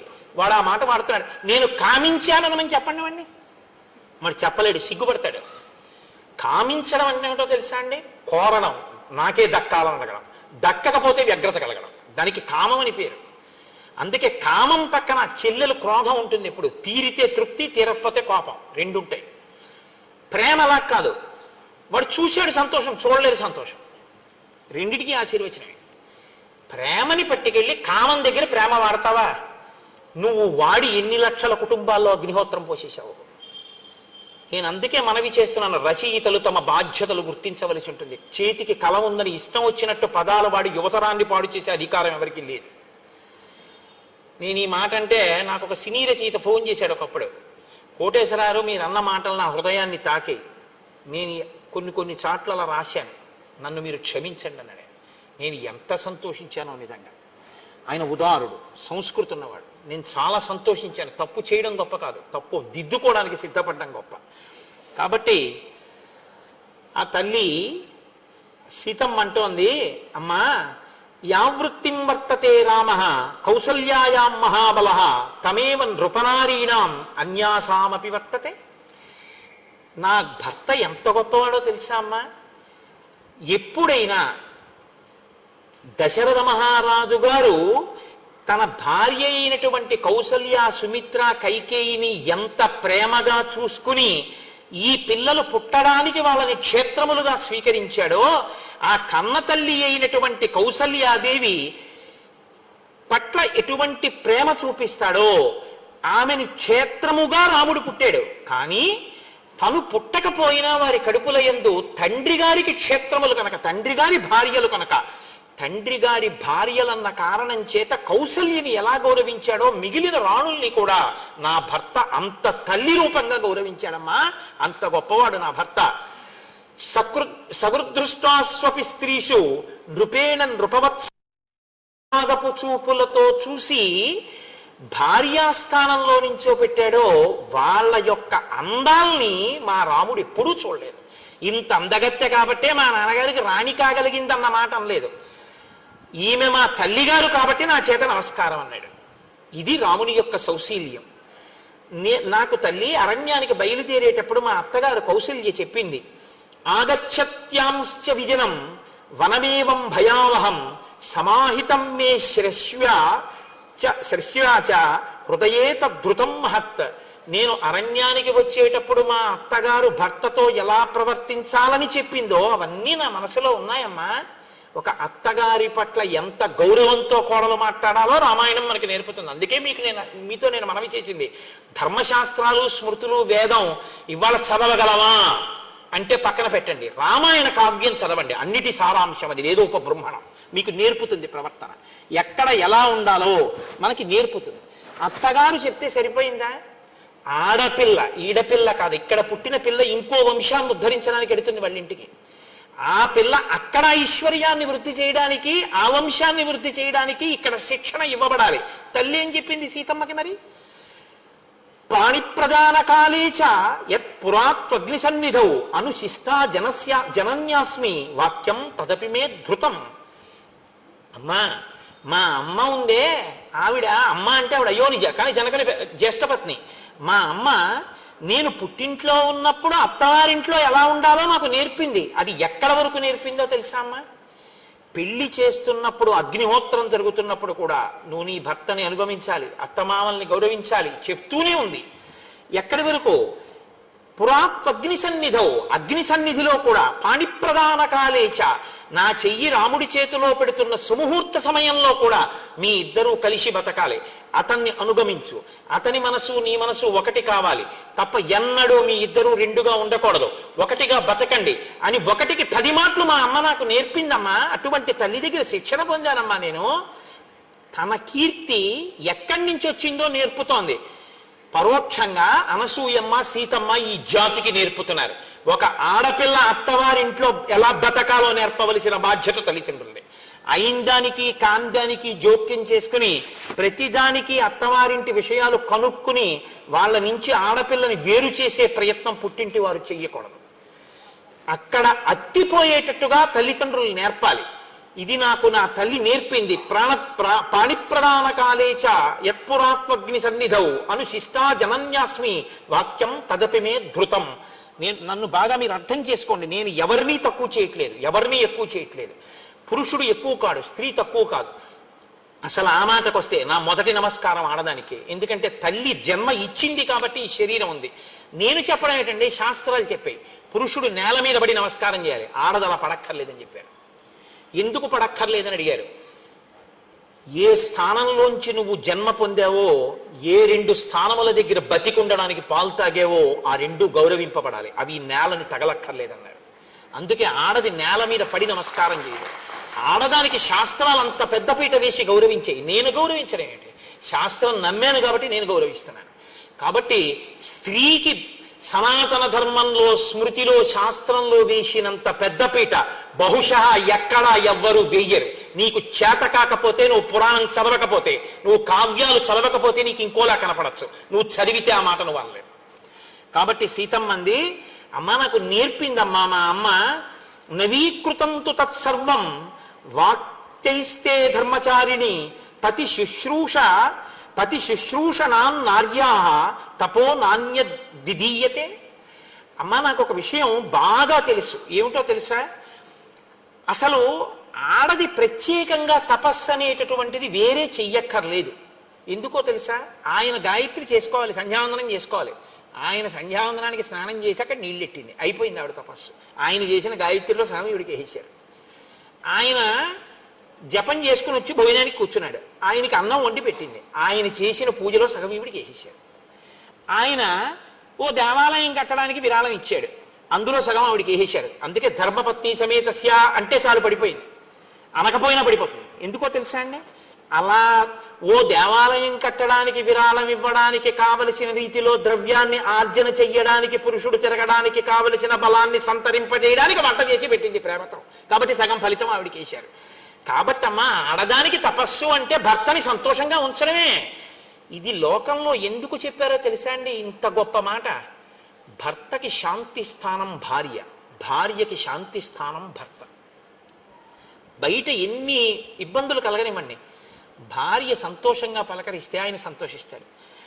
ఆవిడ ఎంత దరిద్రంలో ఉండనివ్వండి, ఎంతమంది ఏమననివ్వండి, భర్త ఒక్కడు గుండెల్లో పెట్టుకున్నాడు అనుకోండి చాలు సంతోషంగా. దీనికి ఒక మాట చెప్తుంటారు పెద్దలు, సముద్రం లోపలికి వెళ్ళి జాలరులో 6 నెలలకోసారి ముత్యాలన్నీ ఏరి జాగ్రత్తగా పట్టుకొచ్చి భార్యల మెళ్ళల్లో వేసేవారట.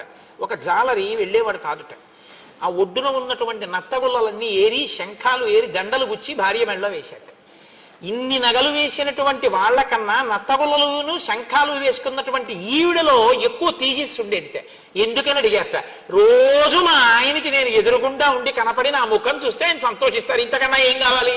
6 నెలలు సముద్రంలోకి వెళ్ళి తెచ్చిన ముత్యాలు వేసుకుంటేనే తృప్తి, అందుకని ఈవిడ ముఖం ఎక్కువ శోభించింది అన్నారు. ఆవిడికి ఈయనకి ఆవిడ శాంతి స్థానాలు.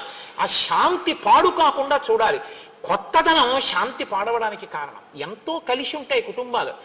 తెలిసి తెలియని తనంతో గబుక్కుని వచ్చి భార్య నేరం చెప్పింది అనుకోండి ఎవరి మీదో, ఏమిటండి మీ తమ్ముడు అలా మాట్లాడుతుంటాడు అస్తమానం, నా మనసు చిన్నబుచ్చుకుంటోంది అంటే అతనికి అప్పటి వరకు తమ్ముడితో కలిసి ఉన్నవాడికి తమ్ముడి మీద కోపం వస్తుంది. అందుకే సన్నికళ్ళు తొక్కించి మంత్రం చెప్తారు పెళ్లిలో. అమ్మ ఈ రాయి తొక్కినా, గౌరవించినా, పచ్చడి చేసినా, పసుపు కొమ్మెట్టినా ఎంత స్థిరంగా ఉందో, నువ్వు అత్తవారి ఇంట కూడా కొంచెం ఓర్చుకుని ఆ స్థిరభావంతో ఉండు, లేకపోతే గడపలు చాలా అయిపోతాయమ్మా. ఈ ఐకమత్యత విచ్ఛిన్నం అయిపోతుంది. నువ్వు కొంచెం గట్టిగా నిలబడితే కుటుంబాలు కలిసి ఉంటాయి అని ఉదార బుద్ధితో వేదం నేర్పుతుంది. ఆడపిల్లకి ఎంత నేర్పుతుందో మగపిల్లవాడికి అంతా నేర్పుతుంది సుమండి. అన్నీ మాకేనా అనకండి, మళ్ళీ అన్నీ నేర్పుతుంది. ఇప్పుడు నేను వివాహ మంత్ర ప్రాశస్త్యము అన్న విషయం మీద మాట్లాడటలేదు కాబట్టి నేను వాడి జోలికి ఎక్కువగా వెళ్ళటం లేదు. కాబట్టి అమ్మా నాకు ఈ విషయం తెలుసు. ఇలా పతినదిగి మించినటువంటి సావిత్రి, రోహిణి మొదలైనటువంటి వాళ్ళు దేవలోకాల్ని చేరుకున్నారు అన్న విషయం కూడా నాకు తెలుసు అని ఆ తల్లి అంది.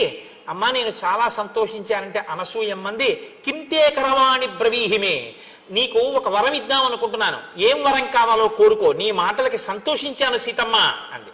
అంటే ఆవిడంది, కృతమిత్యబ్రవీత్ సీత తపోబల సమన్వితాం. అమ్మా నాకు ఇంకా వేరే కోరికలు ఏంటమ్మా, నాకు ఇంకా వేరే కోరికలు ఏమక్కర్లేదు, నువ్వు ఇంత మంచి మాటలు చెప్పావే అవే నాకు కోరికలు. ఈ మంచి మాటలు వినాలని కోరుకోవాలి. కాబట్టి అమ్మా ఇంత మంచి మాటలు చెప్పావు, ఇంకింతకన్నా వరం ఏమిటమ్మా, నాకేం అక్కర్లేదు అంటే ఆవిడంది, కాదు కాదు నేను ఏదో ఒకటి చేస్తే తప్ప నాకు తృప్తి లేదు. ఇదం దివ్యం వరం మాల్యం వస్త్రమాభరణాని చ అంగరాగంచ వైదేహి మహార్షం చానులేపనం మయా దత్తమిదం సీతే తవ గాత్రాణి శోభయేత్ అనురూపమసంక్లిష్టం నిత్యమేవ భవిష్యతి అంగరాగేణ దివ్యేన లిప్తాంగీ జనకాత్మజే శోభయిష్యసి భర్తారం యథా శ్రీర్విష్ణుం అవ్యయం. ఎంత గొప్ప మాటలు వేసేస్తారండి మహర్షి నిజంగా. సీతమ్మ నీకు నేను బట్టలు ఇస్తున్నాను, ఈ బట్టలు నలగవు. నీకు అంగరాగములు ఇస్తున్నాను, ఇవి ఎప్పుడు శోభ తరగవు. అంగరాగములంటే శరీరముల యొక్క అంగముల యొక్క కాంతిని ఉద్దీపనం చేసేవి. ఇప్పుడు ఒక నుదురు ఉందనుకోండి, ఆ నుదురుగా అందం కన్నా నుదుటి మధ్యలో భ్రూమధ్యమునందు బొట్టుంచుకోండి, అందం దిగుడీకృతం అవుతుంది. ఎక్కడ ఏది పెట్టుకుంటే ఆ అంగములు శోభిస్తాయో దాన్ని అంగరాగం అంటారు. బొట్టు, చందనము ఇటువంటివి. అనులేపనము అంటే ఒంటికి రాసుకోవడం వల్ల శోభస్కరంగా ఉంటుంది. అంటే ఈ రోజుల్లో చెప్పాలంటే ఓ పౌడరు, ఫెయిర్ అండ్ లవ్లీ అనొచ్చేమో. కాబట్టి అంగరాగములు, అనులేపనములు ఇవి ఎప్పటికీ తరిగిపోయేవి కావు. ఓ గంట క్రితం రాసుకున్న పౌడర్ గంట పోయిన తర్వాత కుళ్ళుకంపు వస్తుంది. అలా కాదమ్మా, ఇవి రాసుకుంటే ఎప్పటికీ అలాగే ఉంటుంది సువాసన. అలా ఎలా ఉంటుంది? ఆవిడ తపశ్శక్తి అటువంటిది. కాబట్టి నేను ఇటువంటివి నీకు ఇస్తున్నాను, ఇవి నువ్వు ధరించి రాముడికి కనపడవు. భార్య అందానికి సంతోషించవలసినటువంటి అధికారం లోకంలో భర్తదొక్కడిదే. ఆమె యొక్క అదృష్టానికి సంతోషించగలిగినటువంటి సుసంపన్నమైన హృదయం బిడ్డలందరిది. అందుకే కదా మనకు అమ్మవారు 2 రూపాల్లో ఉంటుంది. శివకామ సుందరి, లలితా త్రిపుర సుందరి. శివకామ సుందరిగా ఉంటే శివుని మనసులో కామం కలిగించగలిగినటువంటి భార్య, ఆయనకొక్కరికే అందం. మనకో లలితా త్రిపుర సుందరి, లోకానికంతటికి జగజ్జనని, మనకే అమ్మ, ఆయనకి భార్య అయిన అందగత్తె. ఇది ఈ హృదయం కనపడాలి. ఇప్పుడు ఎవరికి కనపడాలి? రామలక్ష్మణుల దగ్గరికి వెడితే రాముడు ఆవిడ్ని చూస్తే నీలతో యుధ మధ్యస్థ విద్యుల్లేకే భువాస్వర, లక్ష్మితో కూడిన నారాయణుడిగా కనపడాలి. ఇప్పుడు ఆ ఆనందంతో లక్ష్మణుడు, అమ్మ మా వదిన ఎంత అదృష్టాన్ని పొందిందో, మా వదినమ్మకి ఇంత అదృష్టం కలిగిందని వదిన పక్కన అమ్మ చేర్చి వదినమ్మ అని మా వదినమ్మ ఇవన్నీ రాసుకొని 10 కాలాలు 5వ తనంతో ఇలా ఉండాలని బిడ్డడు కోరుకున్నట్టు సంతోషించాలి సీతారాముల్ని చూసి. లక్ష్మీనారాయణులు లక్ష్మణుడికి కనపడాలి. సీతమ్మని చూసి సంతోషించినటువంటి, ఆ శోభని చూసి సంతోషించినటువంటి హృదయపు పొంగు రాముడి ముఖంలో కనపడాలి. ఇవి అలా కనపడ్డాయిట వాళ్ళ దగ్గర. మనం ఎలా బతకాలో నేర్పుతారు. ఓ దంపతులు వస్తుంటే వాళ్ళిద్దరినీ చూసి అబ్బా లక్ష్మీనారాయణుల్లో ఉన్నారని నువ్వు అనగలగాలి. కాకి ముక్కుకి దొండపండు అన్న మాట దంపతుల మధ్య అనకూడదు, గుర్తుపెట్టుకోండి, ఎప్పుడు అనకూడదు. ఆవిడ చాలా బాగుంటుంది కానండి ఆయన బాగుండడనో, ఆయన చాలా బాగుంటారు కానండి ఆవిడేం బాగుండదనో, అంత మహానుభావుడికి ఆవిడ భార్య ఏమిటండనో, ఆవిడికి ఈయన భర్త ఏమిటండనో ఎప్పుడు అనకూడదు. ఎప్పుడూ దంపతుల మధ్యలో ఏమనాలంటే వారు ఒకరికొకరు తగినవారనే అనాలి. అందుకే శంకర భగవత్పాదులు శివానంద లహరి చేస్తే పార్వతీదేవి గొప్ప పరమశివుడు గొప్ప అంటే కళాభ్యాం చూడాలంకృత చికళాభ్యాం నిజతప ఫలాభ్యాం అంటారు. ఒకరికొకరు ఒకరి తపస్సుకొకరు ఫలమైన వారంటారు. రుక్మిణీ కళ్యాణం చేస్తే పోతన గారు తగునీ చక్రి విదర్భరాజతకున్ తథ్యంబు వైదర్భయుం తగునీ చక్రికి ఇంత మంచి తగునే దాంపత్యమీ ఇద్దరిని తగులం కట్టిన బ్రహ్మ నెర్పరి కదా దర్పాహ తారాతి అయ్యి అంటారు. ఒకరికొకరు తగిన వారంటారు. పెద్దలైన వారు అలా మాట్లాడతారు. పెద్దరికం లేని చిన్న మనసులు లేకి మనసులు ఇంకోలా మాట్లాడతాయి. నీ మనసుని నువ్వు సుసంపన్నం చేసుకోవాలి. ఈ విషయాన్ని మనకి నేర్పుతుంది రామాయణం. కాబట్టి ఇప్పుడు సీతమ్మ తల్లి ఎంతో సంతోషంతో ఆ బట్టలు కట్టుకుని ఆ అంగరాగములు రాసుకుని ఆ అనసూయమ్మని సేవించింది. సేవించిన తరువాత అనసూయమ్మంది నీ కళ్యాణం గురించి నేను ఏదో విన్నాను, చాలా గొప్పగా చెప్తారు, ఏదో ఓసారి నీ కళ్యాణ ఘట్టం చెప్పండి. అప్పుడు చెప్తోంది కొన్ని రహస్యాలు. ఇవి బాలకాండలో మహర్షి చెప్పలేదు, ఇక్కడ చెప్తున్నారు. తస్య లాంగలహస్తస్య కర్షత క్షేత్రమండలం అహం కిలోత్థిత భిత్వా జగతీం నృపతేహే సుత. కొంతమంది ఏమంటారంటే ఏదో నాగటి చాలుకు దొరికింది, మందసంలో దొరికింది, పెట్టెలో దొరికింది అంటారు. సీతమ్మ అలా చెప్పలేదు. ఆవిడ ఏం చెప్పిందంటే మా తండ్రి గారు యజ్ఞం చేద్దామని భూమిని నాగలి చేత్తో పట్టుకుని దున్నుతూ విత్తనాల్ని చల్లుతున్నప్పుడు భూమి చీరుకున్న తర్వాత అందులోంచి నేను ఉద్ధిత పైకి ఇలా లేచాను. ఆవిడ భూమిలోంచి పైకి లేచింది.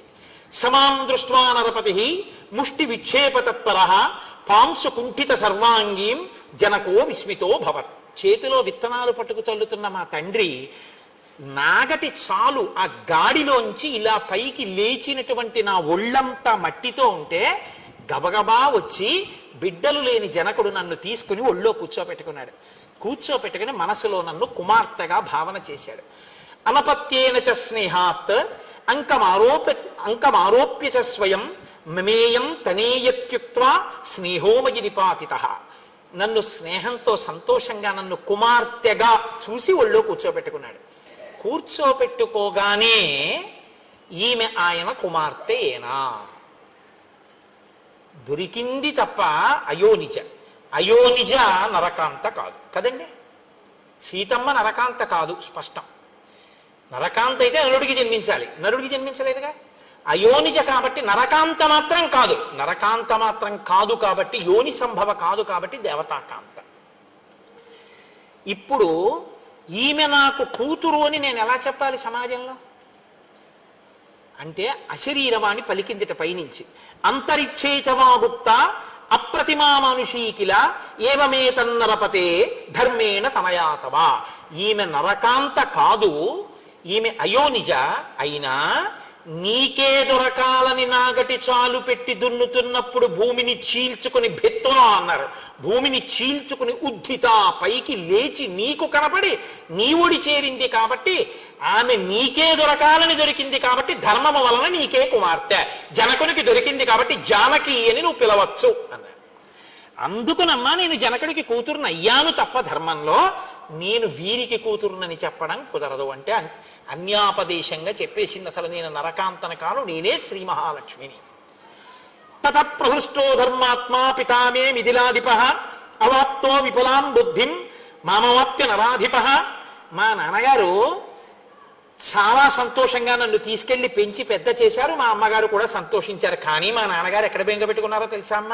అయోనిజాం హిమాం జ్ఞాత్వా నాధ్యగచ్చద్విచింతయన్ సదృశం చానురూపంచ మహీపాలపతిం మమ. అయోనిజ అయినటువంటి ఈ పిల్లకి నేను భర్తను ఎక్కడి నుంచి తీసుకురావాలి, ఎవరికిచ్చి పెళ్లి చేయాలి, ఎలా తెలుస్తుంది అని మా నాన్నగారు బెంగ పెట్టుకున్నారు. అందుకని శివధనస్సును అక్కడ పెట్టించాడమ్మా. ఎవడు శివధనస్సు ఎత్తాడో వాడి శివుడు. శివుడు విష్ణు సహస్రనామంలో విష్ణువుకి శివ అని నామం లేదు. శివుడు అంటే మంగళకరుడు. మంగళకరుడు అంటే ఎవరు? మంగళములకు మంగళం ఏమిటంటే శివ అంటే బతికుండడమే శివ. లోపల ప్రాణం ఉంటే మంగళం, ప్రాణం లేకపోతే అమంగళం. కాబట్టి అంతటా వ్యాపించి లోపలికి కూడా వెళ్ళేటటువంటి వాయు రూపంలో ఉండి అంతటా పరివ్యాప్తమైనటువంటి రూపం విష్ణువు. అంతటా ఉన్నది ఆత్మ, ఆత్మగా ఉన్నది శివుడు, శివుడు విష్ణువు అభేదం. కాబట్టి శివ ధనస్సు ఎవరెక్కు పెడతారో వాడే ఈ సీతమ్మని భరించగలిగిన భర్త. విష్ణువు ఈ లోకంలో నరుడిగా జన్మించాలని గుర్తుపట్టాలంటే శివధనస్సు ఎక్కువ పెట్టాలని విష పెట్టాలి. అందుకని నన్ను వీర్యశుల్కని చేశాడు మా నాన్న. స్వయంవరం ప్రకటించి ఎవరు శివధనస్సు ఎక్కువ పెడతారో వాళ్ళకిస్తాను అన్నాడు. మహాయజ్ఞే తదా తస్య వరుణేన మహాత్మన దత్తం ధనుర్వరం ప్రీత్య తూణీచ అక్షయ సాయకౌ. వరుణుడు ఇచ్చినటువంటి ఆ అక్షయబాణ తూణీరములు శివధనస్సు మా ఇంట్లో ఉన్నాయి కాబట్టి ధనస్సు ఎక్కువ పెట్టిన వాడికి ఇస్తాను అన్నాడు. కానీ అమ్మ ఏమైందో తెలుసా, రామచంద్రమూర్తి వచ్చారు ఒకప్పుడు. వచ్చి ఈ శివధనస్సుని ఎక్కుపెట్టాడు. అప్పటికి లోకంలో కొన్ని కోట్ల మంది నన్ను భార్యని చేసుకోవాలని చూస్తున్నారు. ఎవరు శివధనస్సుని ఎక్కుపెట్టలేదు, నేను ఎవరికి భార్యని కాలేదు. ఇప్పుడు రాముడు శివధనస్సు ఎక్కుపెడితే నన్ను ఇస్తానని మా నాన్నగారు అన్నారు. కాబట్టి రాముడు ఎంత సంతోషించాలి, యవ్వనంలో ఉన్న యువకుడైన రాముడు. అందులో సీతమ్మ స్వరూపం అంటే మాటలా, జగదేక సుందరి ఆ తల్లి. అటువంటి తల్లిని తతోహం తత్ర రామాయ పిత్రా సత్యాభిసంధిన నిశ్చిత దాతుముద్యమ్య జలభాజనముత్తమం. శివధనుర్భంగం జరగగానే పిల్లనిచ్చేస్తానని మా నాన్నగారు ఒక స్వర్ణ కలశంలో నీళ్లు పట్టుకొని గబగబా వచ్చారు, నన్ను తీసుకొచ్చారు. సీత నిన్ను కన్యాదానం చేసేస్తున్నాను రాముడికి అన్నారు. అప్పుడు రాముడు ఏమన్నాడో తెలుసా అమ్మా, ఇవ్వడానికి నువ్వెవరు, పుచ్చుకోవడానికి నేనెవరు? మా గురువు గారు విశ్వామిత్రుడు ధనస్సు ఎక్కువ పెట్టమన్నారు, ఎక్కువ పెట్టే. నువ్వు ఎవరైనా ఎక్కువ పెడితే ఎక్కువ పెట్టండి అన్నావు, క్షత్రియుణ్ణి కాబట్టి ఎక్కువ పెట్టాను. ఇక పిల్లనివ్వడం అంటావా, నువ్వు ఇస్తానన్నావు కానీ పుచ్చుకోవడానికి నేను ఒప్పుకోవద్దు. అది పుచ్చుకోవడానికి వస్తువు కాదు పిల్ల. ఇప్పుడు నేను పుచ్చుకున్న తర్వాత నా భార్య అవుతుంది. నా భార్య అయితే దశరథ మహారాజు గారికి కోడలవుతుంది. కోడలైతే ఆ వంశ గౌరవాన్ని నిర్ణయిస్తుంది. కాబట్టి వంశగౌరవాన్ని నిర్ణయించేటటువంటి కోడల స్థానంలో కూర్చోవలసిన వ్యక్తిని నిర్ణయించే అధికారం మా నాన్నగారిది. అంతేగాని ఇవ్వడానికి మీరెవరు, పుచ్చుకోవడానికి నేనెవరు? మా నాన్నగారికి చెప్పండి, ఆయన వచ్చి చూసి రామ ఈ పిల్ల పెళ్ళలో తాళి కట్టు అంటే అప్పుడు కడతా, అప్పుడు పుచ్చుకుంటా పాణిగ్రహణం అన్నాడు మా ఆయన. దీయమానాం నతు తదా ప్రతిజగ్రాహ రాఘవ అవిజ్ఞాయ పితుశ్చందం అయోధ్యాధిపతే ప్రభో. మా తండ్రి అయోధ్యాధిపతి దశరథుడు ఉన్నాడు, ఆయన కబురు చేయండి, ఆయన ఒప్పుకుంటే చేసుకుంటానన్నాడు మా ఆయన. ఇంకో ఆడదైతే ఇంత అందగత్తెని శివధనుర్భంగం అయింది, అయినా కూడా మా ఆయన మీద నిమిషాలు లెక్కెట్టాడు. వాళ్ళ నాన్నని అడుగుతానన్నాడు, ఈ పిచ్చి ప్రేమే కొంప ముంచింది, వరాలు ఇచ్చారని అరణ్యాలుగా పంపించాడు. మా ఆయనకి ఇప్పటికి బుద్ధి రాలేదు, ఇంకా నాన్న కూర్చెట్టుంది. సీతమ్మంది ఇప్పుడు కాదు, అప్పటి నుంచి మా ఆయనకి తండ్రి అంటే అంత ప్రేమ. పితృభక్తి పరాయణుడైనటువంటి భర్త నాకు దొరికినందుకు నేను గర్వపడిపోతున్నానమ్మా. ఈ కథ నీకొక్కదానికే చెప్పానమ్మా అంది సీతమ్మ. ఇది బాలకాండలో చెప్పలేదు మహర్షి. ఎందుకు చెప్పలేదంటే ఎక్కడ ఏ సమున్నత పాత్రకి చెప్పించాలో ఆ పాత్రకి చెప్పించాలి సీతమ్మతో. అనసూయమ్మ దొరికే వరకు ఈ కళ్యాణఘట్ట రహస్యాన్ని సీతమ్మ నోటి వెంట మహర్షి ఎవ్వరికి చెప్పించాల. అనసూయమ్మ కనపడ్డాక అనసూయమ్మకి చెప్పించాడు. అంటే ఆవిడ వైభవం ఎంత గొప్పదో, అటువంటి అత్రి అనసూయమ్మ సంతానంలో పుట్టేటట్టుగా ఆత్రేయస గోత్రంలో పుట్టిన వారు ఎంత అదృష్టవంతులో మీరు ఆలోచించెదరుగాక. కాబట్టి అలా అమ్మా మా వివాహమైంది అన్న తర్వాత ఆ వస్త్రాలు కట్టుకుంది. తల్లి ఎంతో సంతోషించింది. ఆనాడు అందరూ ఆనందపడ్డారు. ఆ రాత్రి అక్కడ నిద్ర చేశారు. మరునాడు ఉదయం అత్రి మహర్షి యొక్క అనుమతి తీసుకుని సీతారాములు లక్ష్మణ సహితుడై దట్టమైనటువంటి అరణ్యంలోకి ప్రవేశించి తమ ప్రయాణాన్ని ప్రారంభించారు. అందరూ ఎంతో సంతోషంగా ఉన్నారు అన్న మంగళకర వాక్కు దగ్గర అయోధ్యకాండని పూర్తి చేసి రేపటి సాయంకాలం అరణ్యకాండ ప్రవచనాన్ని ప్రారంభం చేస్తారు. ఎంత గొప్ప గొప్ప మహర్షులు! ఇక అరణ్యకాండే మహర్షి అలా రచన చేశారు. బంధనము అంటే జుత్తు ఇలా విడిపోయి ఉండకూడదు. జటగా ఉన్నటువంటి జుత్తుకి ఇప్పటి రోజుల్లో అయితే దాన్ని ఏమిటంటారు, ఇలా పెట్టే రబ్బర్ బ్యాండ్ అంటారే, అలా ఉన్నదాంతో ఆ జుత్తు కట్టాలి. ఆ జుత్తు కట్టడం గొప్ప పూజ శాస్త్రంలో. కాబట్టి ఇప్పుడు ఆ తల్లి అనసూయమ్మగా కూర్చోవడానికి యోగ్యురాలైన తల్లి, లేదా ఆమె అనసూయమ్మ ఒక ఘనాపాఠి గారి యొక్క ధర్మపత్ని, ఆ తల్లిని ఇచ్చేశారు. ఆవిడ్ని తీసుకొచ్చి చక్కగా ఆ పూజ చేయిస్తారు. ఆవిడికి అంగరాగములు రాస్తారు, అంటే ఆవిడికి కూడా పౌడరు మొదలైనవి రాస్తారు. చక్కగా బొట్టు ఉంచుతారు, కాటుకు ఉంచుతారు. ప్రత్యక్ష నివేదన మంత్రంతో ఆవిడ చేతిలో పళ్ళు పెడతారు, ఆవిడ తింటారు, ఆవిడికి తాంబూలం ఇస్తారు. తాంబూలం చాలా గొప్ప సూచన ఐదోతనానికి. అందుకే శంకరాచార్యులు వారు సౌందర్యలహరిలో తాంబూలం మీద శ్లోకాలే చేసేసారు. రణీజిత్వా దైత్యానపహృత శిరస్త్రై కవచిభి అంటూను. అందుకని ఆ తాంబూలం వేసుకుంటారు, ఆ జటాబంధనం పెడతారు, పువ్వులు పెడతారు, ఆవిడ కాళ్ళు కడుగుతారు, కాళ్ళు తుడుస్తారు. తర్వాత చక్కగా ఆవిడికి ఆ పాదములకు పారాణి పెడతారు. అప్పుడు ఆవిడికి పూజ చేస్తారు. అవన్నీ మీ అందరూ చూసి ఆనాడు సీతమ్మ ఎంతటి అనుగ్రహాన్ని పొందిందో మీ అందరూ కూడా అటువంటి అనుగ్రహాన్ని పొందండి. మనకి శాస్త్రంలో నియమం ఏమిటో తెలుసా అండి? 2 కారణముల చేత నాకు అక్కర్లేదు ఈ ఫలితాన్ని అని విడిచిపెట్టేసుకుంటారు. నాకు అక్కర్లేదండి ఇది చూసిన ఫలితం, దీన్ని నేను అంత చూడవలసిన విషయంగా భావించట్లేదు, ఆవిడంత పూజనీయురాలు కాదు, అనసూయమ్మని పూజించాలా, మేము అవమానిస్తాం అనాలంటే 2 పద్ధతులు చెప్తారు. ఒకటి, భక్తి ఉన్న పూజ జరుగుతున్నప్పుడు పక్క వాళ్ళతో మాట్లాడితే మీరు ఎంత పుణ్యాన్ని చూసి పొందారో అది పక్క వాళ్ళకి వెళ్ళిపోతుంది. నేను ధర్మశాస్త్రం చెప్తున్నాను, అందుకే పూజలో మాట్లాడరు, కారణం అదే, పక్క వాళ్ళకి వెళ్ళిపోతుంది. 2, అటువంటి గొప్ప పూజ జరుగుతున్నప్పుడు నిలబడి ఉంటే అవమానించినట్టు లెక్క. అందుకే సభలో నిలబడరు. మీరు చూడండి, ప్రభువు సభ తీర్చి ఉంటే ఎక్కడ ఉచితమైన ఆసనములను అలంకరించేది అంటారు. ఇక్కడ కూర్చోవడమా ఇక్కడ కూర్చోకపోవడమా అని ఉండదు, కూర్చుండిపోతారు తప్ప నిలబడి ఉండకూడదు. ఇది విన్నాక కూడా నిలబడితే దాని అర్థం ఏమిటనుకోవాలి నేను? అంటే అనసూయమ్మ పూజ పట్ల మాకు ఆ గౌరవం లేదయా నువ్వు చెప్తున్నావు కానీ అని వారు అంటున్నారని నేను గుర్తించవలసి ఉంటుంది. అలాంటి వారు ఈ సభలో ఉన్నారని నేను అనుకోవట్లేదు. కాబట్టి చోటు లేకపోతే వాళ్ళు ముందుకొచ్చి కూర్చోవడానికి అవకాశం ఇచ్చినాం. ఒకవేళ అక్కడ చోటు లేకపోతే మీరు యథేచ్ఛగా ముందుకొచ్చి కూర్చోవచ్చు నిలబడిన వారు, తప్ప ఎవరు నిలబడి మాత్రం ఉండకూడదు. ఇప్పుడు మనం పెట్టుకున్నటువంటి నియమాన్ని అనుసరించి 10 మాటలు రామనామం చెప్పేద్దాం. ఈలోగా తల్లిని తీసుకుని వస్తారు. ఏరండి ఆ తల్లేరి? ఆవిడ్ని తీసుకొచ్చి కూర్చోబెట్టండి, మేము 11 మాటలు రామనామం చెప్పేస్తాం ఈలోగా.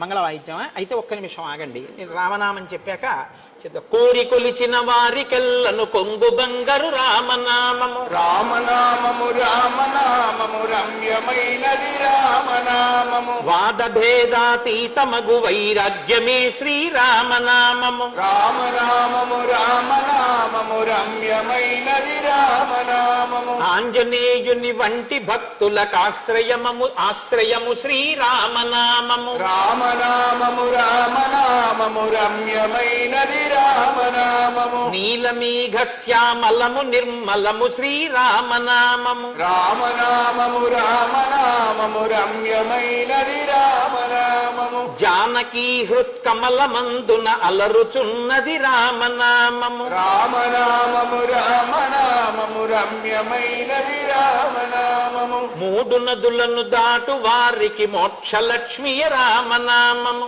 రామనామము రామనామము రమ్యమైనది రామనామము, భక్తితో ప్రహ్లాదుడడిగిన వరములు సగెను రామనామము, రామనామము రామనామము రమ్యమైనది రామనామము, ఎందరో మహానుభావుల డందమాయను రామనామము, రామనామము రామనామము రమ్యమైనది రామనామము, కోటి జన్మల పాపమెల్లను రూపుమాపును రామనామము, రామనామము రామనామము రమ్యమైనది రామనామము, పాలు మీగడ పంచదారల పక్వమే శ్రీరామనామము. రామ మహేశ్వర పరబ్రహ్మార్పణమస్తు. స్వస్తి. అయ్యా తీసుకురండి.